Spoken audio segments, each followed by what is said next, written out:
thing to pop up first. I'd start up over there. Instead, I'm starting up right with the game. I know I missed the games just 2 days ago, I believe, on Monday, and I apologize for that, as well as the one on the weekend. I was on vacation and unable to cast. We're going to be hopping into, though, Immortals versus Pain Gaming, and it looks like the first map is going to be Clubhouse. Pain Gaming are going to be starting off with a Mira and a Hibana ban. And Immortals are going to be banning out the Maestro and the Nomad. That means the Echo is still going to be on the table, and Echo's a bit of a nuisance now, based on the fact that he has his extra invisible yokais. But before I get too much more into the map and the match, I do want to talk just a little bit about what exactly I'm casting here and what's going on, because I know a lot of people aren't familiar with BR6, and also, sorry I didn't get this up on Reddit yet, so yeah, my bad. But anyway, before I get too much more into things, let's talk about what we're watching while we're here. So, BR6, it is having right now its regulation promotion set of matches. Immortals previously just lost 2-0 to INTZ. So this match between Immortals and Pain Gaming determines who's going to be facing the winner of the next match, which is against Guidance and Vivo. To see the winner of that match will go on to Series A and B in BR6 next year. If Immortals or Pain Gaming loses here, they will have to face the winner of that match. Should they win, they hold on to the spot in BR6. Now, while Immortals has definitely slumped and struggled a bit lately, they did recently beat Pain Gaming in 2-0 in pretty handy fashion last time these two teams met, and Pain Gaming has just really struggled a lot lately. I was looking through some of their stats. Last win they had a couple of draws, but the last win that they had was on March 31st, I believe, where they had a 2-0 over Red Devils, which isn't exactly a huge compliment considering how much Red Devils has also struggled. And in Pro League, the last win they had was all the way back in December 12th against, I believe, INTZ. But Navis is going to get the first pick of the round onto FK1. That's going to be your Jaeger trying to play in blue, taken out, and not really wasting much time at all. That was a pick in the first, 30 seconds, as the Thatcher was able to just be on upside down repel and get himself a free kill. An unfortunate situation if you are Pain Gaming, but there are worse defenses to try and do with a man deficit. Just give me one moment. I'm actually worried that this is not live. If this is live, this is going to be really embarrassing. But, yeah, so I should be live, actually. Okay, perfect. I am live. So sorry about that. My little distraction there. There was some conflicting information on my end of things, and I was worried that I didn't go live. But I am live, so let's talk about the match. Bullet on the Maverick is... What? What is this information? Okay, that's not on my end. That's on their end, thankfully.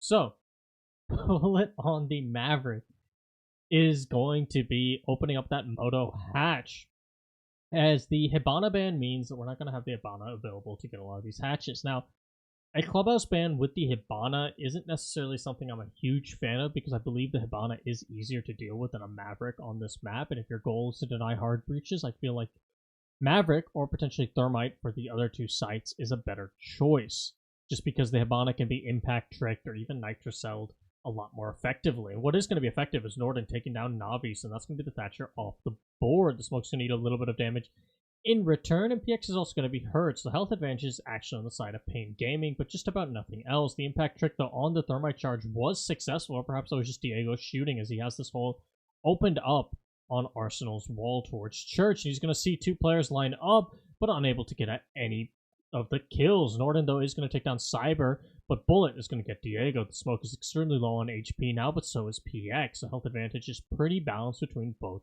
teams. Another gas canister coming out, and Ghost is going to take down Bullet, and what was looking like a good Immortals round is really falling apart by the wayside, as they have to now attack onto the Church Arsenal. That early pick doing them some favors, but not enough apparently, as PX and M-King are extremely low on health and time, and they have to find 3 members of the defense.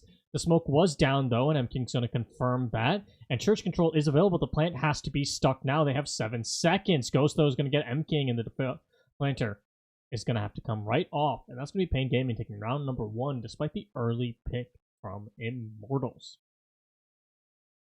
So once again, I apologize for the rush nature of the start of this cast. That was not my intention.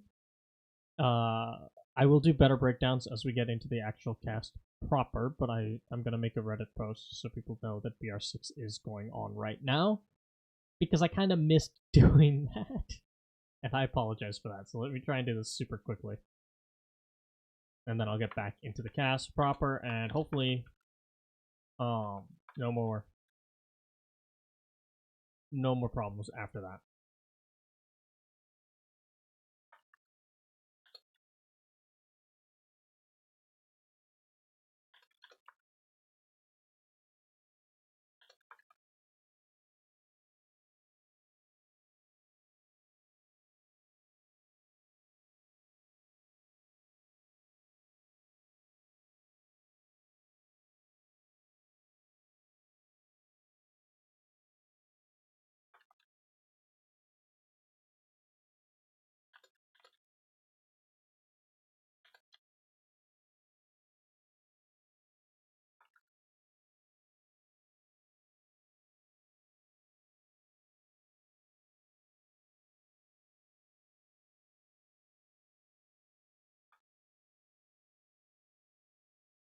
Okay.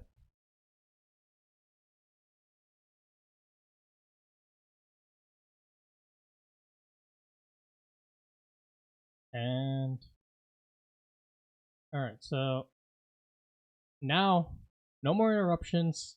I just will cast for you guys.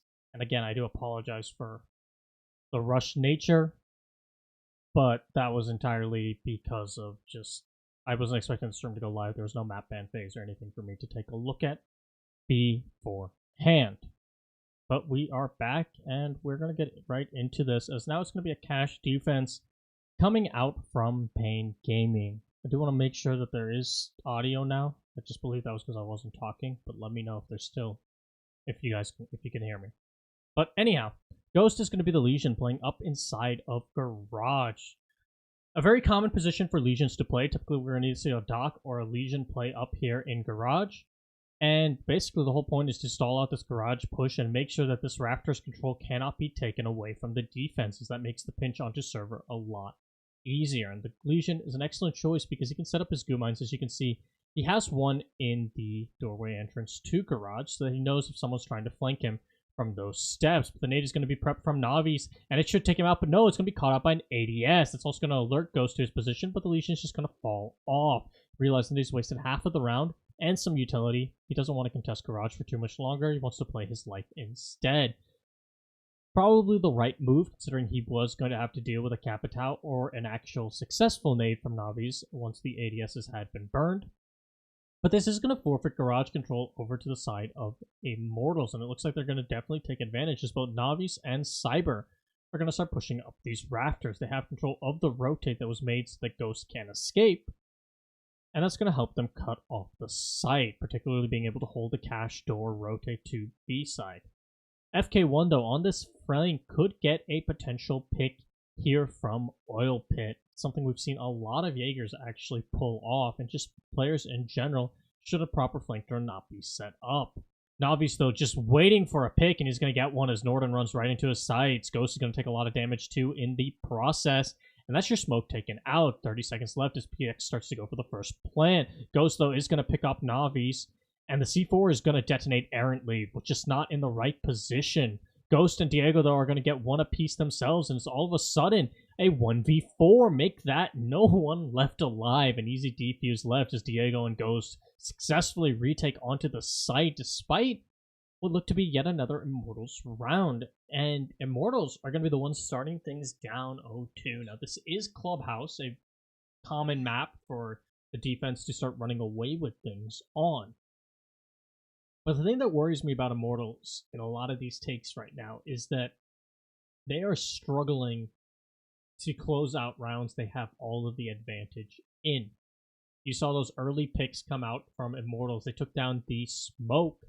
They lit up the Legion. They had full control of the map, exactly what they wanted. They didn't control down below, but it didn't matter because the C4 detonated errantly and didn't even deny the plant. They got the plant down, and then they just could not hold the post plant despite having relatively strong positions. It was a similar story when they tried to push into Church. They got the early pick on the Jaeger. They were able to get the hatches they wanted open. Yes, Church Wall didn't get opened up, and that definitely put a damper into their push. But nevertheless, Immortals had a decent amount of map control, and then really struggled to fight through Pain Gaming's 4 members in their 5-on-4 attack, and died. And when you're Immortals and you are going into this match as the definite favors, despite your recent slump and your recent struggles, but Pain Gaming has had far worse of a recent time. As I was mentioning earlier in the cast, the last time these guys won anything as far as CHGG knows is March 31st. That was against Red Devils. The last time they won anything against Pro League was December. They did also have a 2-0 victory in the Invitational qualifiers way back in January, but nevertheless, nothing really substantial for these teams. And keep in mind that an Invitational qualifier, there's a lot of other teams that are going to be from lower leagues that you're facing. So Pain Gaming's victory there was against a Challenger League team. I'm not sure if it's the current Team 1 roster or the previous one, but either way, it was a very underdeveloped roster. And not really an impressive set of victories for Pain Gaming, whereas Immortals has been at the top of LATAM all the way up until really this season, where they seem to have just fallen off the pace.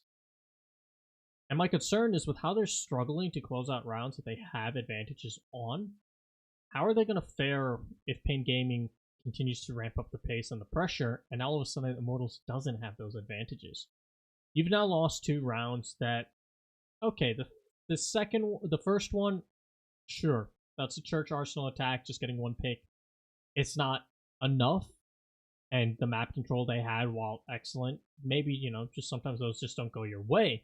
What's not going to go Navi's way is that shot from Ghost in the castle, winning out against a bit of an odd angle held by the Buck. And for the first time now, Pain Gaming has the man advantage. And this is what I've been talking about, is I'm very concerned for Immortals being able to win out this round, because the rounds they've had all of the advantage, they've lost it. And now they don't have the advantage. And that spells a lot of difficulty. Diego successfully bandit tricking for probably longer than he should be allowed to. The castle barricade still in play to protect him. It looks like there's either nothing to burn out the ADSs. In fact, there's no ranged breach charges available to Immortals. They would have had to throw Navi's frag grenade, and he abandoned that plan, so the castle barricade was still intact, and the bandit can just trick as much as they want. They also don't have a Maverick available, or even a Zofia to try and concuss him to the drone hole. But they are going to eventually open up Jacuzzi Wall, but they've only got a minute left now.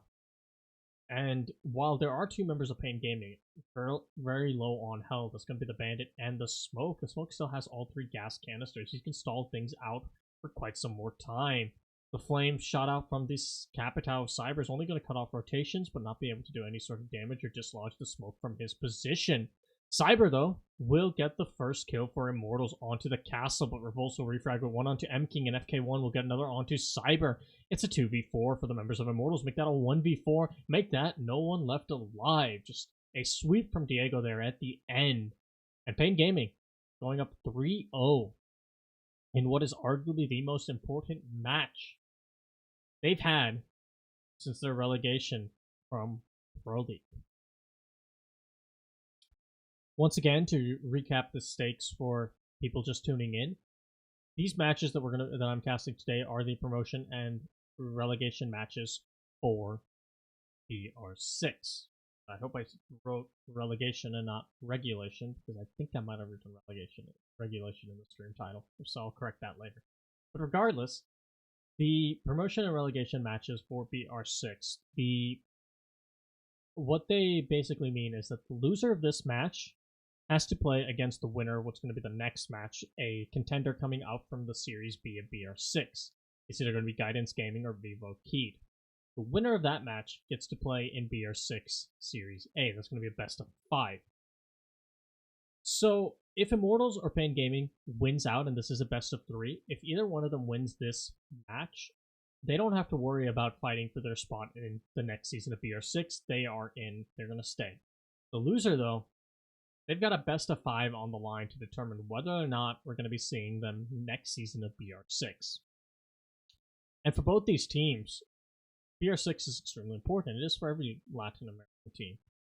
It's arguably even more important for Pain Gaming because Immortals is at least in Pro League, although with their recent struggles, if it wasn't for the fact that Red Devils existed, Immortals even still could be facing the relegation competition, and the scene of the lower league, Challenger League, and the CL teams and the like has been consistently improving in Latin America. We saw Team 1 just storm through and dominate for the first few weeks, really, of their play days, putting up great fights against top-tier Latin America teams and defeating some of them too.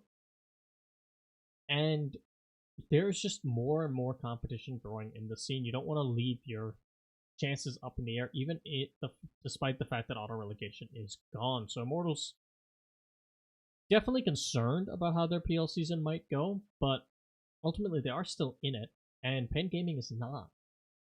Cyber, though, switching on to the Maverick now, is going to open up a small hole into dirt. He will have to contest with the Smoke, who's going to give away his position as he takes out the Twitch drone, but it's like the Twitch drone already knew he was there, so may as well deal with that early. The first gas canister, though, is going to go off at just 2 minutes. They are going to waste a lot of utility from the Smoke on this dirt push as they stack up 2 members on it. That's going to be Navi's and Cyber. Navi's just droning him out with the other Twitch drone, but it's going to get shotgun away as well.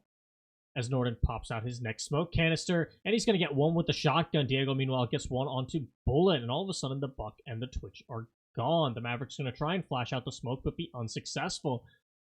As Norden continues to just play with the shotgun, he hasn't taken any damage so far. Pre-fire's coming out from Cyber, but they're unsuccessful as Norden once again pops out, and the smoke, just making dirt his home, will shut down both attackers that try to push through. It's all up to PX and M King.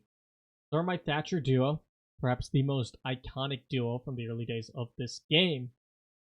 But they have to find 5, and we got a minute to do so on the primary site for Pain Gaming. Right now, things are looking like a 4-0 lead for Pain Gaming. And again, it is Clubhouse defense. It's not the end of the world to be losing your attacks.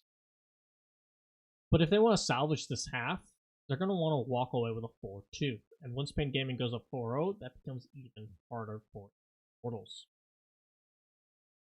And it's also difficult because, again, Immortals is just going through this odd slump right now. A lot of their strats seem to be worn out. What isn't worn out, though, is M King's aim, as he's able to take down FK1. That is a start. He's got 30 seconds, and they still have to find 4 more. The positions are known as we continue to see PX and M King. They're actually going to try and go for this church wall. If the Kaid impacts, or the Legion impacts, or the Smoke impacts, well, M King's going to get some impact with that kill onto Diego, but it looks like an impact trick was successful. Legion's going to eat a lot of damage, though, Ghost on 10 HP, but only 8 seconds left, and Ghost is still going to get the pick onto PX. 5 seconds left for M King to make some magic happen, and he's going to trade with the Legion, but a trade isn't going to give them the round. Pain Gaming going up 4-0 already. Difficult position, for sure, if you are Immortals right now.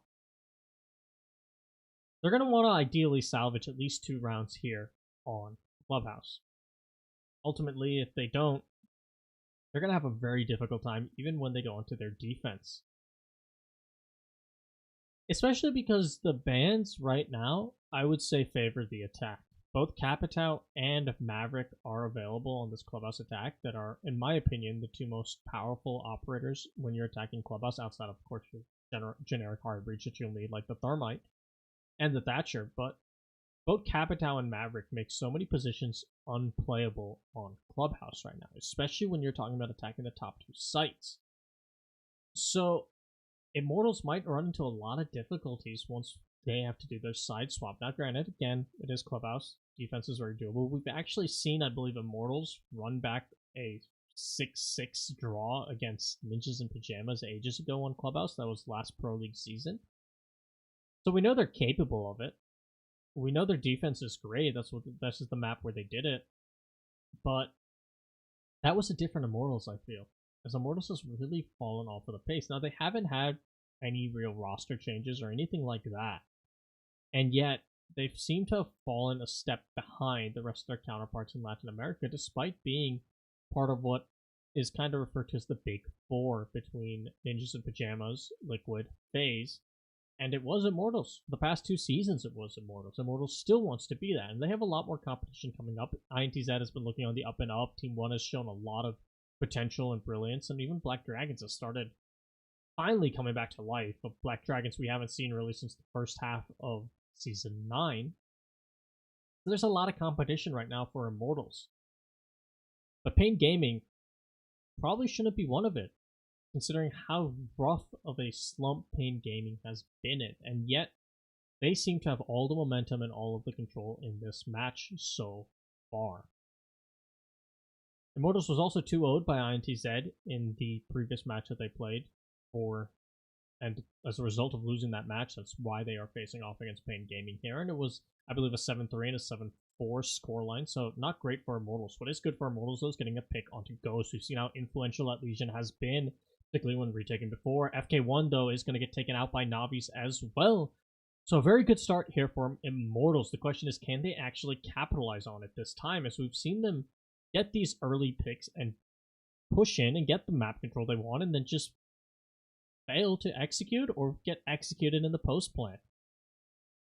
They need to make sure they can avoid that situation this time around. Obviously, is going to drone out the side, and the smoke's position is given away from his own chucking of the gas canister. The drone is going to go in just to make certain of the exact position, and obviously is able to just hold the angle on where the smoke will like to play from. As he starts to ingress in, he could potentially find at least one kill here, as he has the SMG-11 at the ready, just waiting for the cue from his teammates, I suppose, about when he should push in on the smoke. Who's getting burned alive by the Capitao Bolt, really limiting the positions that the defenders can play, and we're seeing the strength of that Capitao. PX, though, is going to have to fall off of the plant as he breathes in a bit too much of the gas and continues to actually be breathing in that gas. And obviously, will finally get his pick onto Norden. Bullet will get one onto Diego. It's all up to the Valkyrie in a 1v5. Cyber's going to be the one to clean her up. And there we go, a flawless round from Immortals. They're finally looking like they're in this match. They're showing up those weaknesses that they've showed previously that were just costing them rounds they should have had in the bag.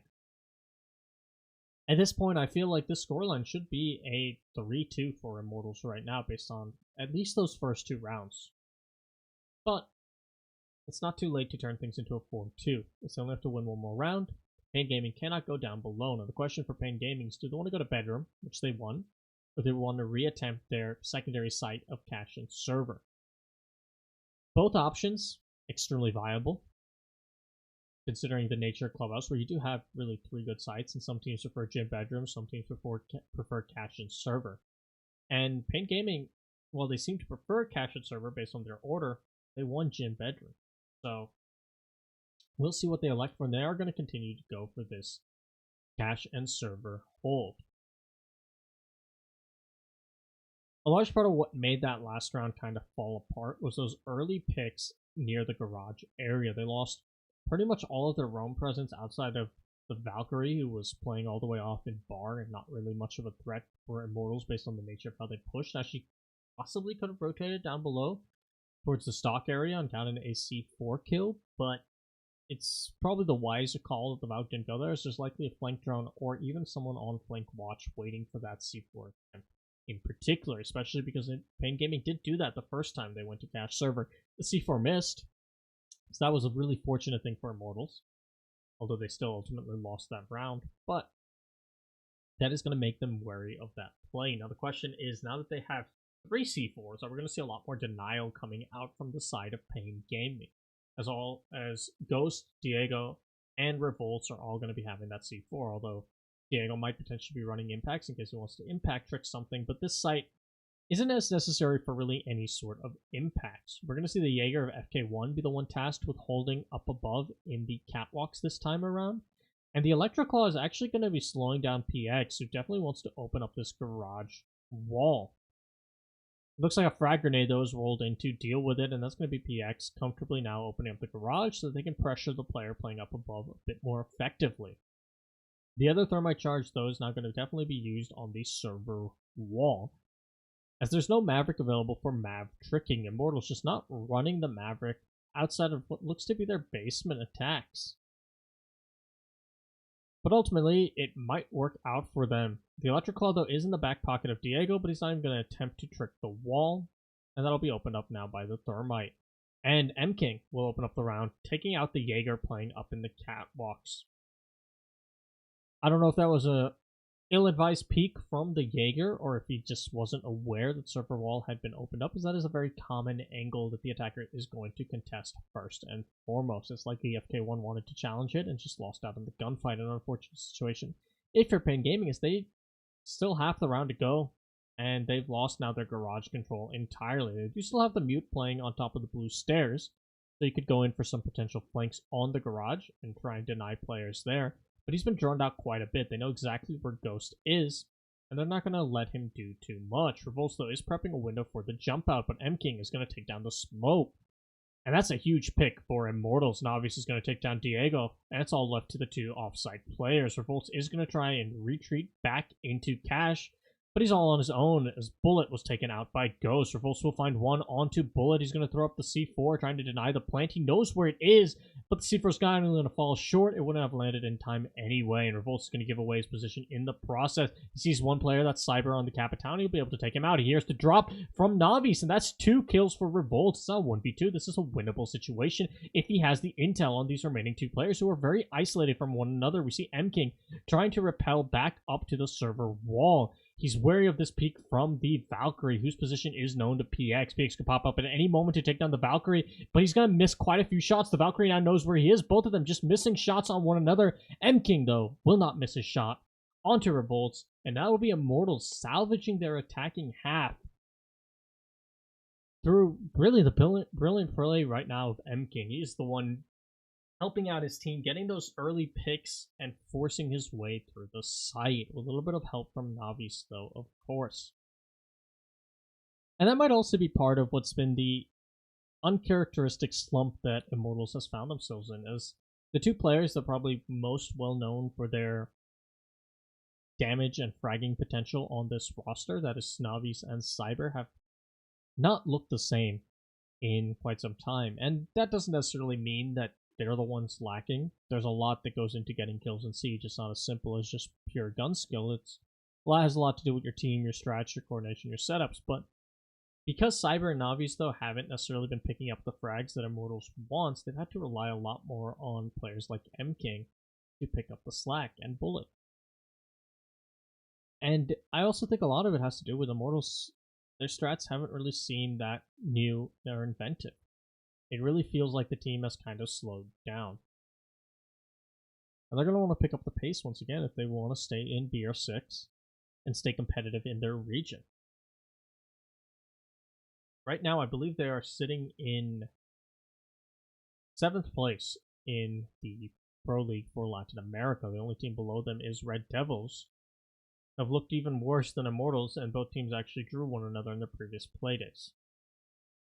Immortals actually has yet to get a single victory this season in Pro League, and Immortals was a team that was undefeated in Pro League until the final playday when they lost against FaZe. Now, they did have a lot of draws, and once again, this season they have 3 draws, but they never lost. And this season, they have 3 draws and 3 losses, sitting on just 3 points. That is a very difficult position to work out of if you are Immortals. Hopefully, though, they want to continue to make a name for themselves and pull together their season and prep and be here for the next season of BR6. There's still a lot of potential on this roster, and they're all still very good players. They just need to find what's been struggling for them lately and try and find a way to make things click. Cyber's actually going to be contesting blue from all the way inside of Church. Typically, you see the Jaeger actually playing up against the Vents side, but it does not look be the decision that Immortals has defaulted through. M-King is going to send a Yokai out to support him so he knows when to start pressuring onto the blue stairs outside of just a couple pre-fires going out. And we're seeing a fairly standard turtled up defense here from Immortals. They're not going to really contest too much of the map control that Pain Gaming is trying to get, because Church Arsenal is a site that can lend itself to this turtle style play, and Pain Gaming taking a lot of time to make sure, though, that there are no roamers from Immortals. They could potentially ruin their day as they carefully draw out everything. They've got half the round now, though, left to work with. And I don't even believe they've started work on any of the hatches, such as the kitchen hatch, and you have to deal with the castle's impact tricks as well. And that's going to make life tough for the Thermite of Pain Gaming. Now, Ghost could just Maverick open the hatch and not have to deal with it, but it looks like his approach is going to be on Moto, actually, for what he wants to open up as the Maverick. That means the Thermite is going to be the one tasked with opening up Kitchen and possibly Stock if that was reinforced, which I believe it was by Immortals considering the amount of pressure they're applying on the blue side. That's going to leave him with just a singular Thermite charge, which you'll have to use on either Kitchen or the Church Wall. Pain Gaming really being sluggish in their attacks here on Clubhouses. They have to really execute onto the site with 40 seconds left. Now, they have wasted 2 of the gas canisters, so make that all 3 of Navi's, as the smoke's going to try and delay this blue push. Diego's actually going to take a lot of damage from those smoke canisters, and Norton's going to be down on this dirt push. That looks like where they wanted to use their final Thermite charge, and it might not have been worth it. The Monty is going to have to now solo contest through dirt, and this deployable shield is going to make the Monty's life hard, but he will get the pick onto Cyber. Bullet, meanwhile, though, found a Nitro Cell onto Ghost, and Revolts continues to push in. He now has the Echo in a 1v1 situation with him as FK1 gets Navi's. M-King, though, will down Revolts, and Bullet will get one onto Diego. 4 seconds left for FK1. He's all on his own, and it doesn't matter. PX will take his head clean off at the end of the round, and Immortals starting to pull things back here on their Clubhouse defense. One more round, and they will have tied the scoreline at 4-4 apiece.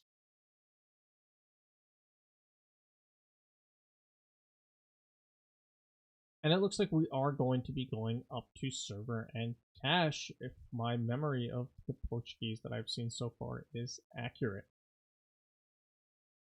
And that's a position that makes a lot of sense with the type of lineup that we see Immortals running.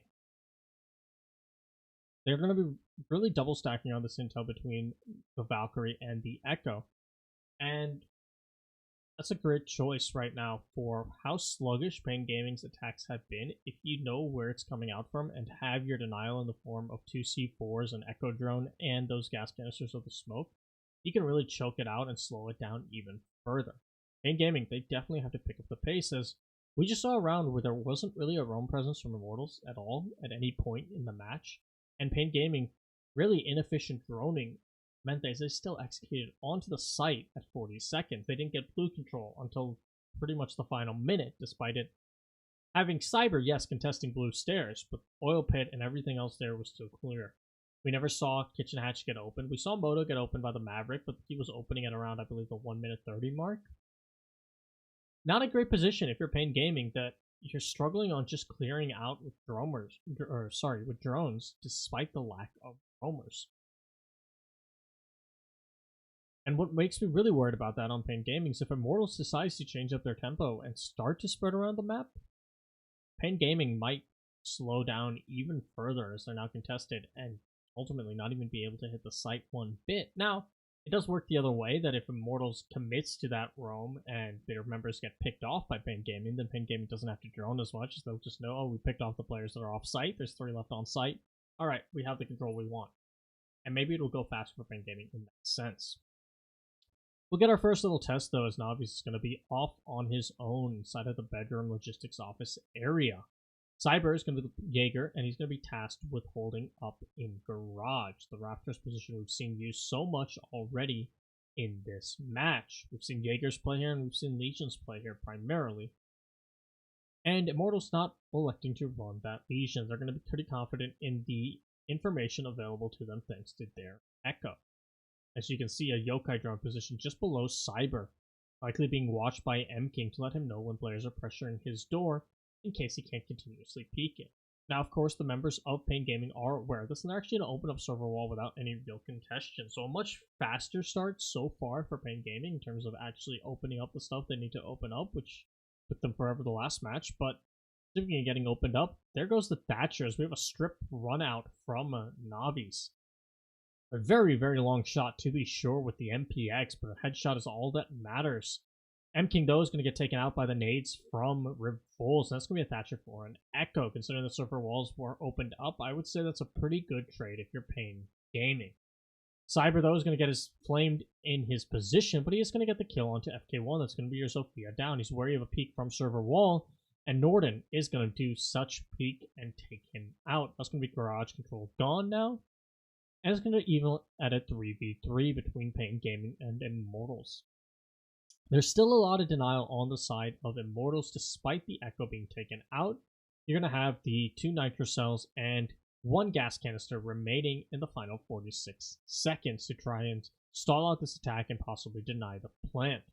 Diego, though, knowing that he now has garage control, is going to be the one tasked with trying to get up to the rafters and just hold the angle with the M249 and make something happen for his team. He used up some of his flame bolts earlier, in just one, though, on Cyber, so he's only going to have one more left to try and cut off a rotation, but with 20 seconds left, this is going to have to be a bit of a rush job from Pain Gaming. You can see the sledge trying to ingress from the bathroom side. Now, obviously, it's going to be his competition, but Diego's going to take down Bullet, and all of a sudden, it's all up to PX and Navi's. They only have to stall out for 7 more seconds, though, as the plant will start to go down from Norden, but Revolts is going to land the headshot onto Navi's. It's all up to PX in a 1v3 situation. He's going to get gunned in the back by Revolts, who just rushes on through construction after taking down Navi's, and Pain Gaming saving that round the very last second are now going to push things to a 5-2 scoreline here on Clubhouse.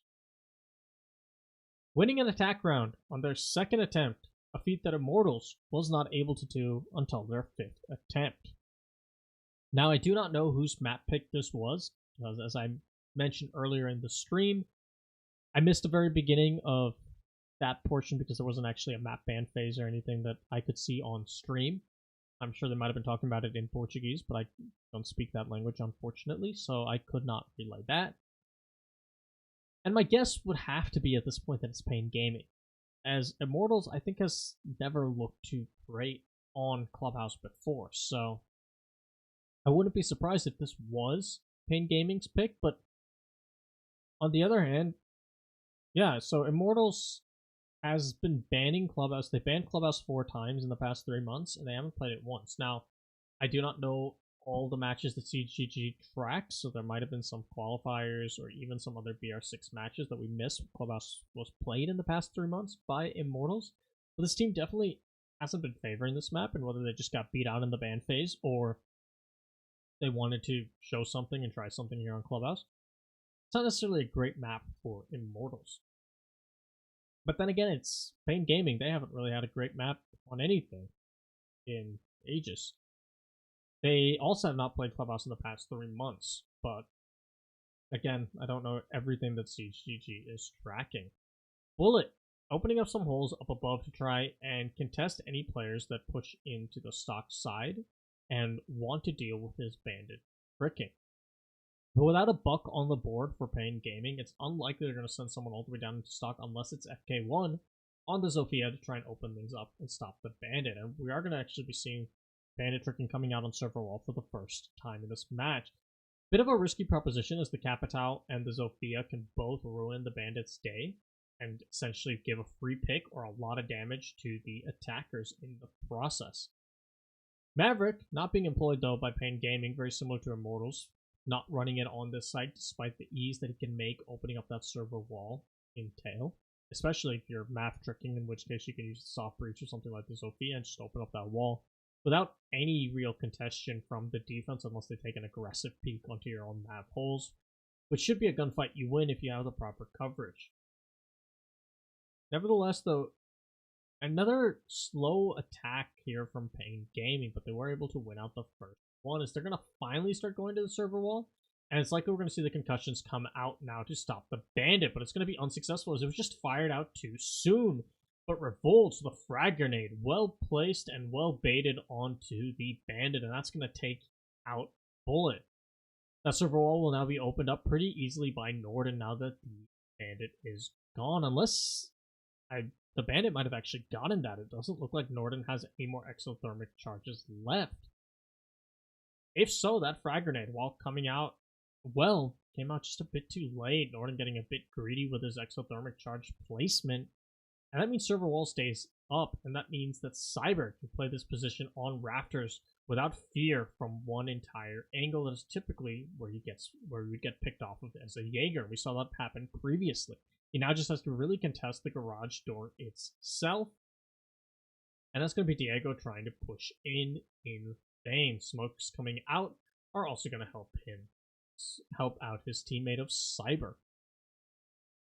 who will detonate 2 of his gas canisters. Cyber's going to get a pick now onto FK1. That was the Capital. He's going to get a second onto Diego, and that was the Zofia. Both players to try to push him out failed, and Ghost is going to have to clean things up with the Thatcher. It's still a 3v3 for Pain Gaming, but this time they have next to none of the map control they had previously. Ghost is just going to have to try and push in from the rafters and start finding some picks, and Norden is just way off site, as is Revolts. Both players are going to have to make something happen and get there fast. Revolts will get one onto M King. That's going to be your Echo down. The shotgun barrel of the smoke is seen by Ghost, but he can't quite get the angle as he swings around and takes down PX. But the Valkyrie of Navi's will shun him down and win out the round on time for Immortals. Pain Gaming with a valiant effort there at the very end, but ultimately just not being able to push into sight from anything that wasn't a complete funnel, because of the surprisingly successful bandit trick coming out.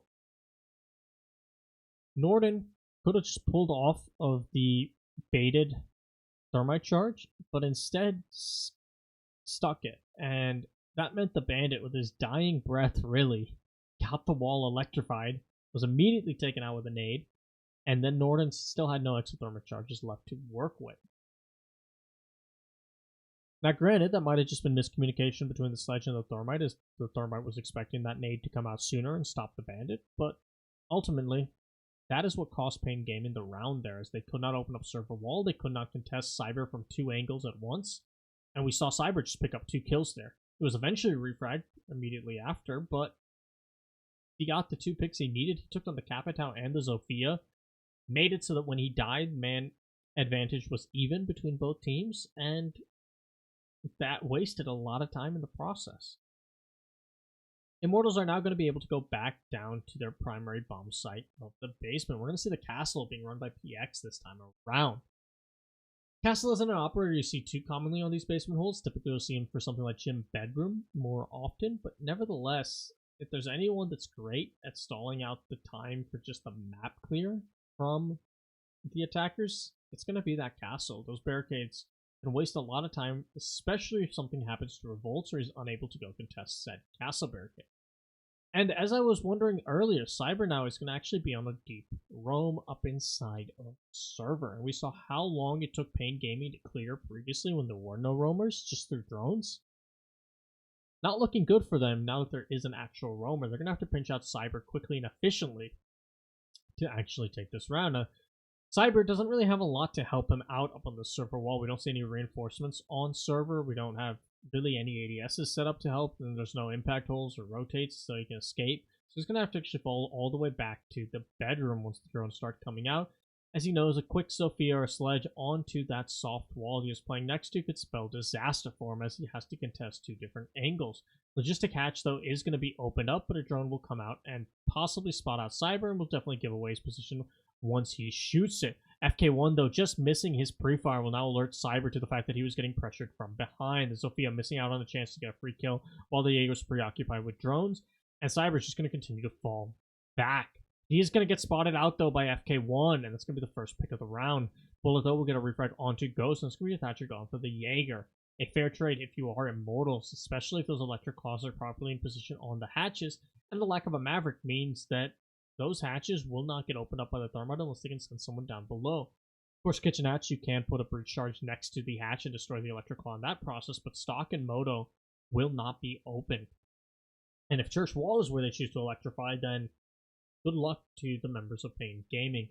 Although, with the way they reinforce, you can still throw a frag grenade over it. But of course, Bullet will also likely be wanting to impact her. Only has the Nitro Cell. It's likely the castle and the smoke, actually just the castle, are going to be running impacts to help him out. The time continues to tick away from Pain Gaming as they had to waste a lot of time just dealing with Cyber. As we go into the final minute, we have a 4v4 between both teams, and no real semblance of a direction for the members of Pain Gaming. They will finally open up dirt, and it looks like they want to send their Thermite in through there, like they did previously with the Shield Thermite combo, but that did not work out well for Pain Gaming, as now the Electro Claws are going to start to come out, and it looks like we have some sort of devious pre-opened up hole for a Nitro Cell. FK1 is going to start putting in pressure from Blues, but his position is known to the members of Immortals, so he's going to eat about a bullet in return. He sees another player playing behind the bomb, but is unable to connect the shots. Diego, though, will connect one onto PX. That's your castle down, but only 11 seconds left for Pain Gaming, as they're going to have to funnel in through blue into the shotgun of Navi, who downs one. He sees another player line up for him, but he's not able to connect a shot. But M-King is there from dirt to clean up 3. Bullet taking on for the 4th. And Immortals pulling things now to a 5-4. Definitely looking much better here on their defenses of club and really finding their footing after those first 4 rounds. Actually, it's going to be a 5-5 tied scoreline.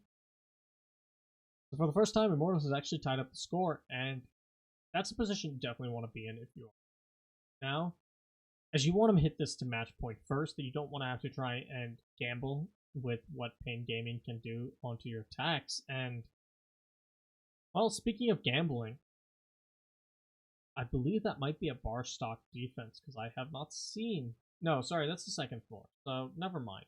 That is going to just be a gym bedroom, and, yeah, a gym bedroom defense. I'm not sure where Academia actually comes from on that, because I always thought it was titled gym bedroom, but nevertheless, Immortals elected to go for a gym bedroom defense to realizing that their server cache hole, while they eventually won it, was a lot more up to chance than they would have liked. So going for this gym bedroom hold, it might also throw Pain Gaming off guard if they were expecting to assault the cache side. Whichever team wins here will guarantee at least overtime for themselves in this first map. A lot of momentum rides on this map. If Pain Gaming gets this, then Immortals will need one more defensive win to actually push things to overtime, and then Clubhouse is very much one of those kind of coin flip apps, especially with how Pain Gaming and Immortals have played, where they just look so sluggish on their attacks. Both of these teams, they want to be the ones that get those 2 rounds in overtime, and I believe it is known who gets overtime now because of the way the rule sets are set up. One team will pick their overtime side based on, I believe, the team that didn't get to pick their starting side, which is the team that picks the map essentially gets to pick their overtime position. But since I don't know which team picked the map, and I also don't know which team wanted defense, I can't tell you who's going to be pushing into that. But if you're Immortals, you want to close this out in these final 2 rounds while you still have a defensive set rather than gambling on overtime. FK1 is going to get garage control early on as he starts to clear from the rafters. There is one roamer off inside of cache. It's going to be the castle, who has actually used up all of his impact, so it's not going to be any impact tricking on his walls, which is the most common way we see that position held. This could mean the castle could be flushed out pretty quickly and efficiently by the members of Pain Gaming if they read into this properly. However, again, they'll have to use up a thermite charge on said wall, and then they'll have one left for Jacuzzi, and that's it if they open in through there, as they're not running the Maverick. And I don't know if it's a bit of discomfort for both of these teams as for why they're not running the Maverick, but trying to attack Clubhouse with only a singular hard breacher is a very difficult and risky proposition. Whereas when you have a Maverick, you can open up pretty much everything on this map, either for map tricking or just creating some sightlines that are extremely oppressive to the defense. Speaking of being oppressive to the defense, Diego gunning down someone with the M249. That's going to be bullet gone. PX though will tag one onto Diego, and Cyber will get one onto Nord, and Revolt still gets the refrag onto Cyber. But it's a 3v3. Your Thermite and your Kappa Tower are gone. You are Pain Gaming. Arguably the worst 2 operators you could lose in this situation, especially because I don't believe Jacuzzi Wall has been opened up yet. Norden, for some reason, being the one tasked with dislodging the roamer of Cyber inside a server, and while he had the refrag available to him on Revolts, a very risky position to be sending your Thermite through, and that might just be what cost Pain Gaming the round, as now they're going to have to funnel in through, well, into certain death, really, with PX holding the angle with the shotgun. He's got M-King to support him. Navis is watching for their flank, and FK1 is actually going to deal with Navi, so now logistics hatch will be a possibility should they choose to push in from that side of the map, but they've only got 20 seconds left to work with, and again, they have to contest with these defenders, and it doesn't seem like FK1 is aware that the smoke is just holding close on this door. M-King, though, is going to gun down FK1, as the funnel in through the door continues. M-King is going to get another onto Revolts, and PX, patience paying off as he takes down Ghost. Immortals will be the ones to send us to match point first.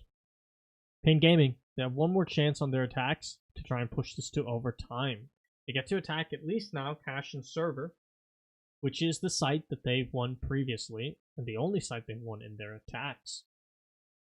We saw the previous time they went up here, they really lost that round ultimately because of good bandit tricking coming out from Bullet, who's still going to be playing that bandit, and the nade from Revolt's just not paying off. And it looks like Pain Gaming is going to make an actually substantial adjustment, I believe, to deal with said bandit trick, and that's going to be Buck instead of Sledge.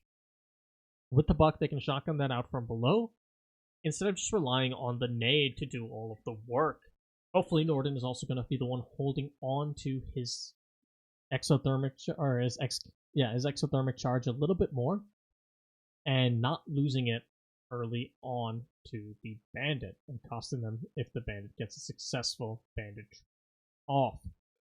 But he is likely going to still use one on the garage wall to help the pressure be applied to rafters, so it really makes it questionable to me why Pain Gaming is continuing to stick with just a singular hard breach, and we saw Immortals do this in a lot of their rounds too. Yes, Hibana being banned means you lose out on arguably an easier to use operator for your openings that you want to create, compared to Maverick, who Maverick tricking and the like can take more time and put you at a little bit more risk, but at the end of the day, that server wall is probably the easiest thing to Maverick trick in the entire game. In fact, it's kind of where we first saw Maverick tricking as a concept emerge in competitive play. And teams that are effective at Mav tricking that wall can often do it easier and quicker than a Thermite even, because the Thermite still has to deal with a possible bandit trick. In addition, we haven't been seeing Diego use his flame bolts to deny the bandit, which is something you can do from the garage, and they have been opening up the right angle to do so. You can also even just get it from the server window if you arc it properly. But Diego, while he may not be flaming out the bandit just yet, will get Navi's, and that's your Valve dead inside of construction. And obviously has been such an impact player for Immortals that could be extremely difficult for them to work out of. They do still have one C4 though available in the hands of Bullet, but since the bandit is going to likely be tasked with bandit tricking, he could lose his life in the process. Now, we've seen it be a worthwhile trade before, but if they lose that piece of denial, they're going to have to fall back to the Echo and the Smoke. We actually have the Echo playing alongside Cyber at the top of Rafters, so a dangerous position if they lose their gunfights here, but nevertheless with that ACOG is a very powerful position you can hold, as M-King is basically tasked with holding the flank. And at Bullet, we see the bandit tricking coming out. Thatcher EMP, though, is going to take out one of his bandit batteries, but he still has two more left. As I believe that was the final Thatcher EMP being thrown. Bullet, though, will not be able to get in position to bandit trick as the Sophia stuns come out, but M-King taking the head right off of FK1 the moment the server wall opened. Unfortunate positioning for the Sophia, as the pre-fire from M-King lands just perfectly onto her head. And that's going to even the man count between Immortals and Pain Gaming. This time, Pain Gaming doesn't have quite the same funnels they had last time they assaulted this site, so that should make things a little bit easier for them. And what also is going to help them out a lot is Norden getting the pick onto the Echo. That's one of the Rafters players gone, but more importantly, those Yokais will not be able to deny the plant in the last few seconds, which is where all these attacks have been coming down to. Cyber, though, is going to get a pick onto Ghost, but Norden is going to get the pre-frag onto Cyber, and man advantage stays with Pain Gaming.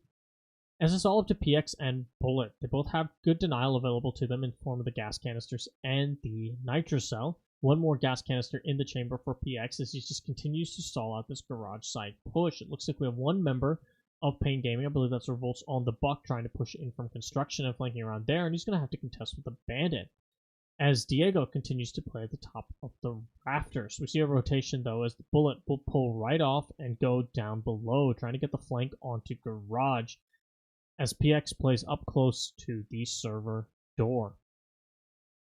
Norden finally gets the go-ahead to start pushing in. The first Capitao smokes and flames will come out to deny the cash stairs position, but PX has abandoned said position. And PX will take down Norden in an anticlimactic finish, as we saw PX get down there, but ultimately time not on the side of Pain Gaming. Immortals will take the first map 7-5.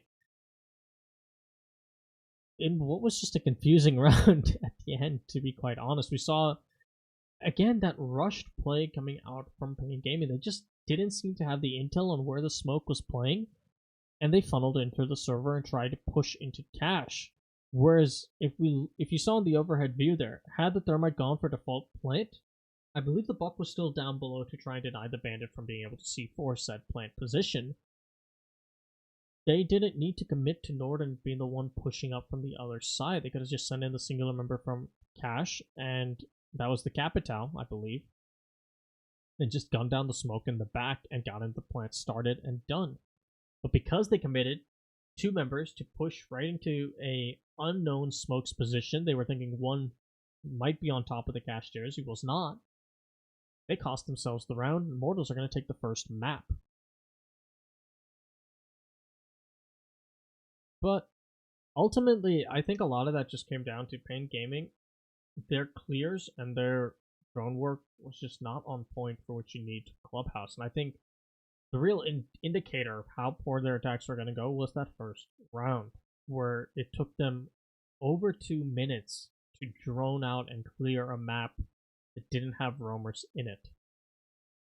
That is not a position you want to be in ever. And yes, Clubhouse can be a bit difficult to drone out, but you really have to wonder what was going on that slowed down Pain Gaming so much they couldn't start opening things up. Yes, the Jaeger was contesting blue stairs, but we didn't see we saw the Mavericks start working on Moto Hatch despite no roam presence whatsoever anywhere nearby at like the final minute. We never saw Kitchen Hatch get opened. We saw Dirt Tunnel get opened in also the final minute, which is not how long it should take to open up Dirt Tunnel, and felt like more of a Hail Mary play because they didn't want to have to start dealing with Kitchen Hatch. And I also think a lot of the attack struggles for both these teams was the fact that neither one would elect to run the Maverick. Attacking Clubhouse is very difficult when you only have a singular hard bridge. And just because the Hibana was banned doesn't mean that you should default to just running a Thermite, especially when we've seen Maverick be so effective on Clubhouse. Teams open up lines or just the server wall in general with Mav tricking all the time. You can open up Kitchen Hatch without having to worry about impact tricking. But neither team elected to run that Maverick consistently, and actually the one team that did was the one team that won, and that was Immortals, who ran it for, I think, 2 of their attacks, and won 1 of those attacks. And they were the only team to win 2 attacks. So, questionable decisions from both teams, and they're going to have to really tighten up their attacks as they go on to the next map, especially Pain Gaming, if they want to not be the ones that fall down to the match against the winner of Guidance and Vivo Keyed, with the position for Series A of BR6 in the next season on the line. Again, I don't know whose map pick it was for that match. I wish I did, and I wish I could give you that information, but I have yet to see a map ban phase of anything of the sort. So you hope if you're Pain Gaming, or rather if you're a Pain Gaming fan, that it was Immortals' map pick, and that Pain Gaming put up a fight of a 7-5 difference on Immortals' map pick. But if that was what Pain Gaming picked, which I think is very likely considering how much Immortals has been banning Clubhouse in the past 4 months, then you're going to start to be a little worried here. Especially with how good their defensive set started. They went up 4 on their defensive set, and then really kind of lost the pace for the rest of the match. And their attacks in particular, just again, they really struggled, but I don't want to harp on that too much right now. Yeah. So, we've got 2 minutes. You guys can see the timer there until ideally the next map starts. And yeah, I'm just going to let the timer play, give my voice a bit of a break. And yeah, we'll be back in a little under 2 minutes to see the rest of this match.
Alright, we're going to be getting into the next map, and that's going to be Border, which has really been a map that all of LATAM has really been favoring a lot lately.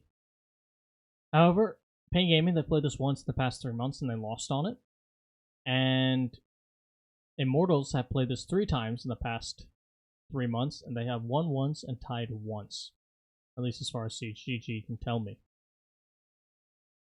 So, if you're Immortals, you're probably feeling better about this than Pain Gaming by a lot. And I actually want to check the previous time.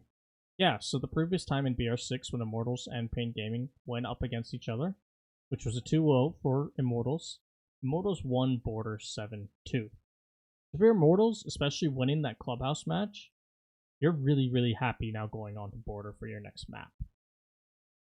Pain Gaming, though, still has a lot of opportunity to pull this back, considering Border is a map that every team knows now. There's been a lot of people talking about how stale Border feels in the same sense that people have been talking about Oregon. And for a large part, that's kind of true at this point. Every team knows the default strats on Border. Every team is good at executing the default strats on Border. You'll see some of the change-ups coming out here and there. There are points for adaptation and how you want to hold on that top floor, whether you want to extend into CCTV, whether you want to extend into office's side. There's a lot you can do still on the map, but ultimately, everything you can do has kind of been done to a degree. You just cycle through what you want and how you want to approach it. Similar bans coming out compared to the clubhouse will be the Echo being banned out. Makes a lot of sense as the new one, and the Kaid ban is actually going to be the real wrench in the works here. As Kaid doesn't see as much play on Border as he does on something like Clubhouse. You can use him to try and trick or mess with the armory wall for a bit, or just having that DMR slug shotgun in your hands and contesting longer ranges than on something you'd get with, say, a bandit playing the armory side. But Immortals definitely bringing out something that they want to shut down how Pain Gaming likes to play this map, and I actually do think Pain Gaming runs a fair bit of guide on their defenses. They're very targeted counter ban, and we're going to see if it pays off for Immortals, considering now you do have the Mira up and play, and Cyber's going to be the one to take up that mantle, and that might make your defenses, or rather your attacks, a bit more difficult if you are Immortals when the side swap comes. But it could also throw off Pain Gaming pretty substantially if they haven't stratted for dealing against a Mira, if they're just used to a Mira being banned on Border, which is a pretty fair assumption to make nowadays. The Echo ban, though, is probably the play, considering how sluggish both these teams have been on attacking. And while the Echo didn't deny any plans, he definitely wasted some time on Clubhouse. You don't want to allow the team to get into gear with your slower attacks and just be able to deny you, especially with just how powerful those yokais are right now, thanks to the patch that swapped the Gumine cloaking with the yokai cloaking. This does mean, though, Meister is on the table, and he was not previously, and again, this is Border, so the attack should be faster compared to Clubhouse, or at least you would hope so if you're Pain Gaming and Immortals. As if you're still being as sluggish as you were on your clears of Clubhouse, then there's definitely something wrong. The Nomad being run, though, by Pain Gaming alongside the Gridlock is going to limit the roam potential by Immortals quite substantially, and you can actually see quite a few members that are playing in areas such as the security, and I think you saw a couple push up towards Fountain and in the office area. As, yeah, you'll see Bullet is the one set up in security, you have PX playing inside of the Fountain, and the other 3 members are on site, but that's going to make the retake potential for Bullet in particular quite a bit more difficult. He does have a mirror window to play with, though, and he just wants to contest this area, but since he's all by himself, he will have ADSs hopefully, but because he's all by himself on this mirror position, he could be a easy pick for Pain Gaming should they pinch him properly from the windows and the door, especially since they should have frag grenades in the hands of Revolts. They can burn out some of the ADSs with the Zofia lifelines and get a free frag grenade kill onto Bullet in his current position. But it looks like it's going to be more of an office side take from Pain Gaming. They're not even going to let it clear out the security side of the map. And whether that pays out for Pain Gaming, just ignoring the one real roamer that is on the side of Immortals, well, actually 2 now, as Cyber has also joined Bullet. And it looks like the Armory side is not going to be something Immortals is contesting one bit, as they realize it's going to be an office push. And as you can see here, Bullet has these long angles and a mirror to play his ACOG whip down into offices. The decision not to contest him inside of security might really hurt Pain Gaming. They are going to get the down on PX. I believe that was a nade from the sledge. An excellent throw either way, but he's going to get docked right back up, as no one was around to capitalize on that down, and the second frag grenade did not come flying out to the smoke's position. So that could have been a great pick for Pain Gaming early on. And ultimately, he's just going to do a little bit of damage to PX and make sure that the next time he goes down, he is out. Pain Gaming, once again, kind of slowing down as we start to see the office's wall be attempted to be opened up only now. The C4 from Navis, though, will take out PX. He was trying to throw it over the wall to deal with Norden, and he just missed his toss, and FK1 will also be there to punish him for his attempt. And all of a sudden, things are looking in Pain Gaming's favor, especially as they will take down Bullet, who's playing from afar. Time is the only thing going for Immortals right now, as Cyber is down below with that C4. The Valk cams can help him out, but he's going to give away his position just by gunning down Norden. But that was Diffuser being dropped in the final 10 seconds. M-King crawling through the smoke will down the next player that tries to grab Diffuser. Pings are coming out for Cyber, but he has used up his Nitro Cell at this point, but they know where the plant is happening. The Revolt has to come down to clean things up, and Ghost joins him as well, and Pain Gaming salvaging a round that looked extremely scary for quite a while there. And probably thanking Navis for all of that. He was the one that gave them the opening pick with that whiff C4. Unfortunate for the Valkyries. Everything was going Immortals' way up until that point. And then those kills at the final few seconds, downing the planter and then dropping Diffuser in what was a relatively easy area to contest. Especially because Pain Gaming, they're not investing anything into roam clear, really, at all. You don't see them investing anything to deal with players inside of security. You don't see them sending anyone down below when they lose position of the mirror. And the reason for that is they're taking so long on these attacks anyway, just trying to get to the default position. They don't have the time to roam clear. And that hurt them a lot on Clubhouse, even when there weren't roamers. And it looked to be hurting them on border as well. Keep in mind that Navis' pick there was on PX. And let's say the Nitro Cell goes over, but it doesn't actually connect or destroy anything. It's just a whiff Nitro Cell. But the smoke stays alive. They got that plant down at the 0-second mark.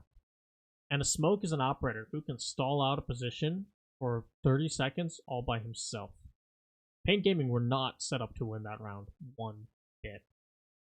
And it really was that unfortunate team kill that gave it to them. They're going to have to quickly speed things up and not have a repeat of their performances on Clubhouse if they want to take this map and push this to 3 maps against Immortals.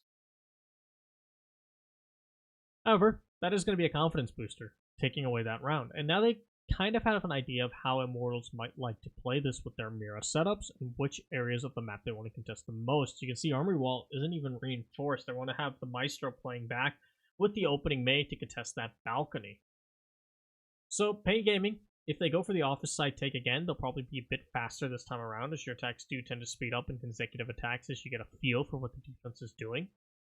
One change that is being run by Immortals, though, is they're going to have Bullet on the Jaeger instead of the Dock. So while they lose some of that sustain that they had previously, as well as that ACOG, those ADSs are going to make Revolts a bit less of a threat. As we saw previously, he was able to down out PX.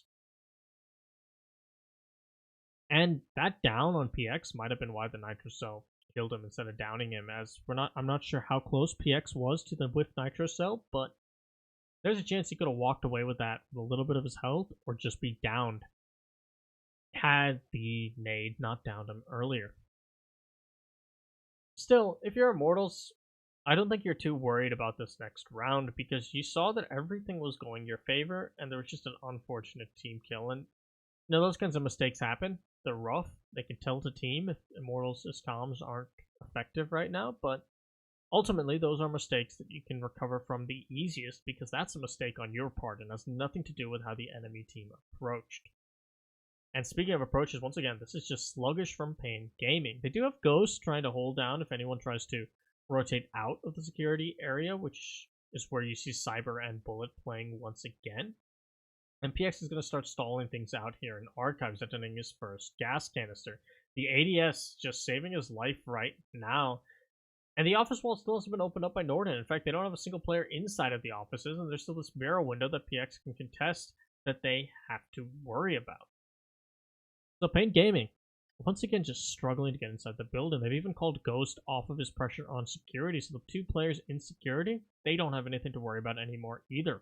Revolts is going to go down below, and I think he's trying to lob a nade to get the player on sandwich. That was Navi, so he's going to do a little bit of damage, but he's not going to kill the Valkyrie.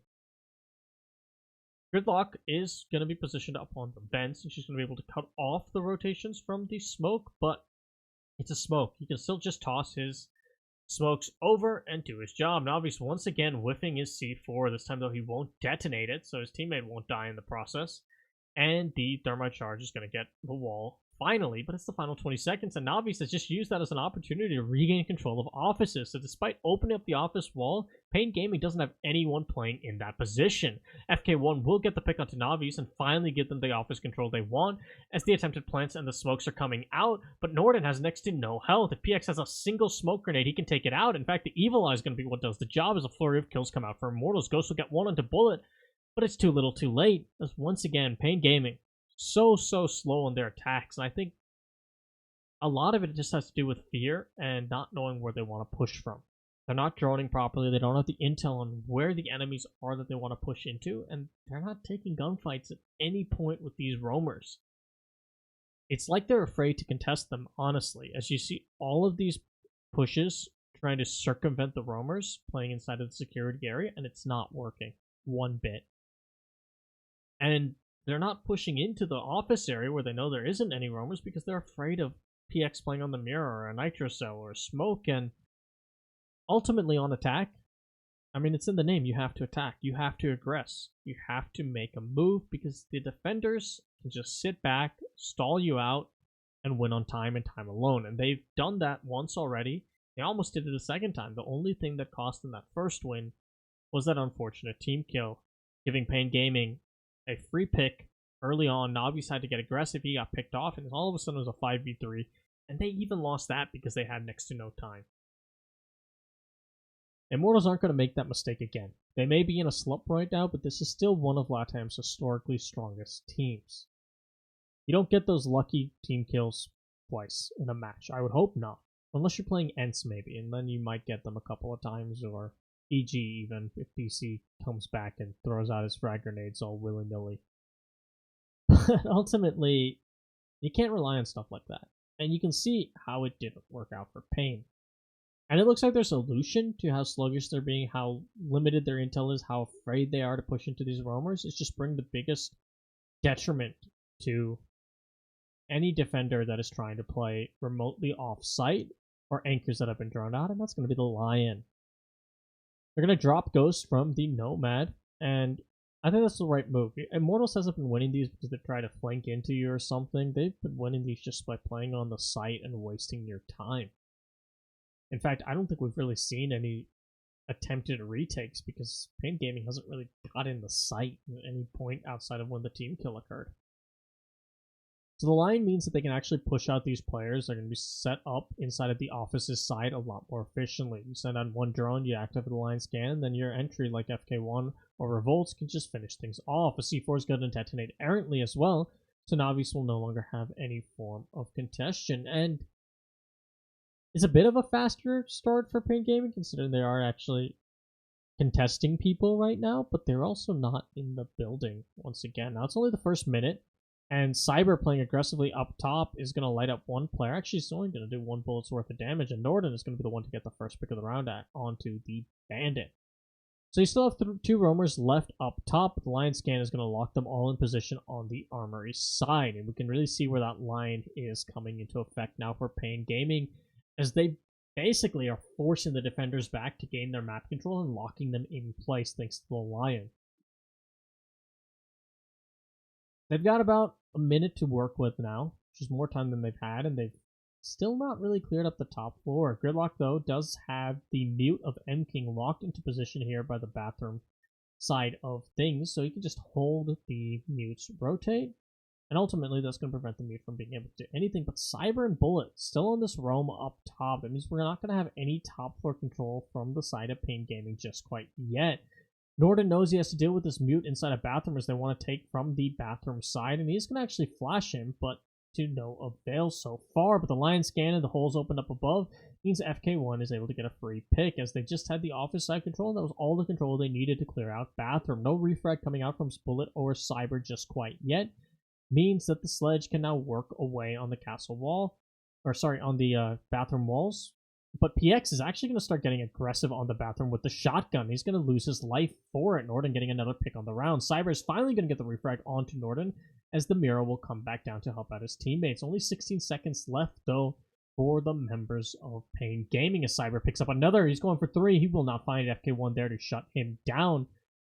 But the Jaeger, able to play from above. If they opened up anything for Bullet to play off of, he could save this round right here, but it doesn't look like there is. He's got 1 HP. He's going to have to try and retake in through the bathroom as the plant will go down successfully. Diego is watching for the push from Tellers, and Pain Gaming stealing away another round from Immortals. This time, while being a bit sluggish on their attack starts as they have been before, they ultimately got the map control they wanted without any contestation from Immortals, despite still having 2 members up top.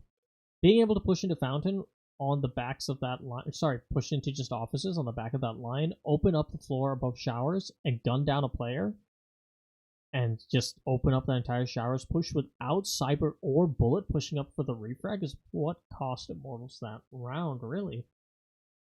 And it's a bit of a questionable decision, I think, from Immortals, considering they had top 4 control still in hand. Yes, they lost the office's side, but when you're still playing inside of Armory, and you know you have a teammate being pressured inside a bathroom, you can hold the angle to that wall. It was already opened up. A single player trying to hold that angle contested from the Armory side or the Archive side, they could have stopped the sledge from gunning down M-King. They failed to do so. That's why Pain Gaming is up 2-1 right now. The pick on the Mute was the only player that was really contesting bathroom. The Smoke tried to get, I would say, a bit too aggressive on bathroom, but at a certain point you do have to make a play, so I understand why PX did that. And Pain Gaming, excellent job though on their part for reading the real weakness in Immortals' setup. We also saw that none of the hatches were opened up either. Had Bullet had any pre-made holes up above or the hatches, they could have shut down that entire push just by maintaining control of the top floor, which they had in those positions. So where Cyber and Bullet fell back to are positions that are supposed to be effective for the defense when defending down below, but they didn't open up anything to make them effective. So they essentially fell back on their roam while not maintaining the map control that is important, or what makes that area important. None of the hatches were open. There weren't any real pre-made holes for the Jaeger to peek through, and he couldn't deny plant from above. And you typically have those pre-made holes, those openings above default plant, the hatches opened up so the Jaeger can actually try and do something, or whoever is roaming up top. We'll see though if Immortals learns from their mistakes this time around and ties things back up at a 2-2. As we're going to have Cyber actually dedicating an entire mirror window up now this time to contest the office's side push. Now this is something I really like now from Immortals, this adaptation, because they've read into the fact that Pain Gaming loves to push from the office side, and FK1 doing so will take down Bullet. So that was Cyber's companion gone. A great wallbang, as it looks like he was just trying to open up the door, and Bullet, just in an unfortunate position at the wrong time, and that's going to hurt Cyber, as that was his flank watch gone, and Navi's is likely going to be called in to protect him. And now Cyber is just going to fall back from that mirror, trying to play it from range with the Vector or the Reflex side. I don't think he's going to fall back from it for too long, although it does seem like he's a bit afraid to even try and contest the opposite side. Now, again, the reason I like this play is because what cost him the last round was the fact that Pain Gaming took office, wasn't contested up there, and opened up the floor above the Mute, took him out of bathroom, and gained all the bathroom control they needed. This time, though, that mirror window is going to definitely be helping things out, as they will have the intel on how Pain Gaming wants to take this. FK1 will be down, but he can withstand. The line scan comes out, but M-King getting the ping from his teammate, likely a soft ping, is able to see for him from below. He's going to take the head off of Diego, too. M-King just holding on to bathroom this time as Cyber contests above, as well as Navi's, and Immortals will lock out the second or the fourth round. And yeah, that was a much better hold from Immortals. They learned from what really cost them that previous round. That was the office pressure from Pain Gaming. And what's the best way to contest the office if you don't want to actually play inside of the office? Set up a mirror window.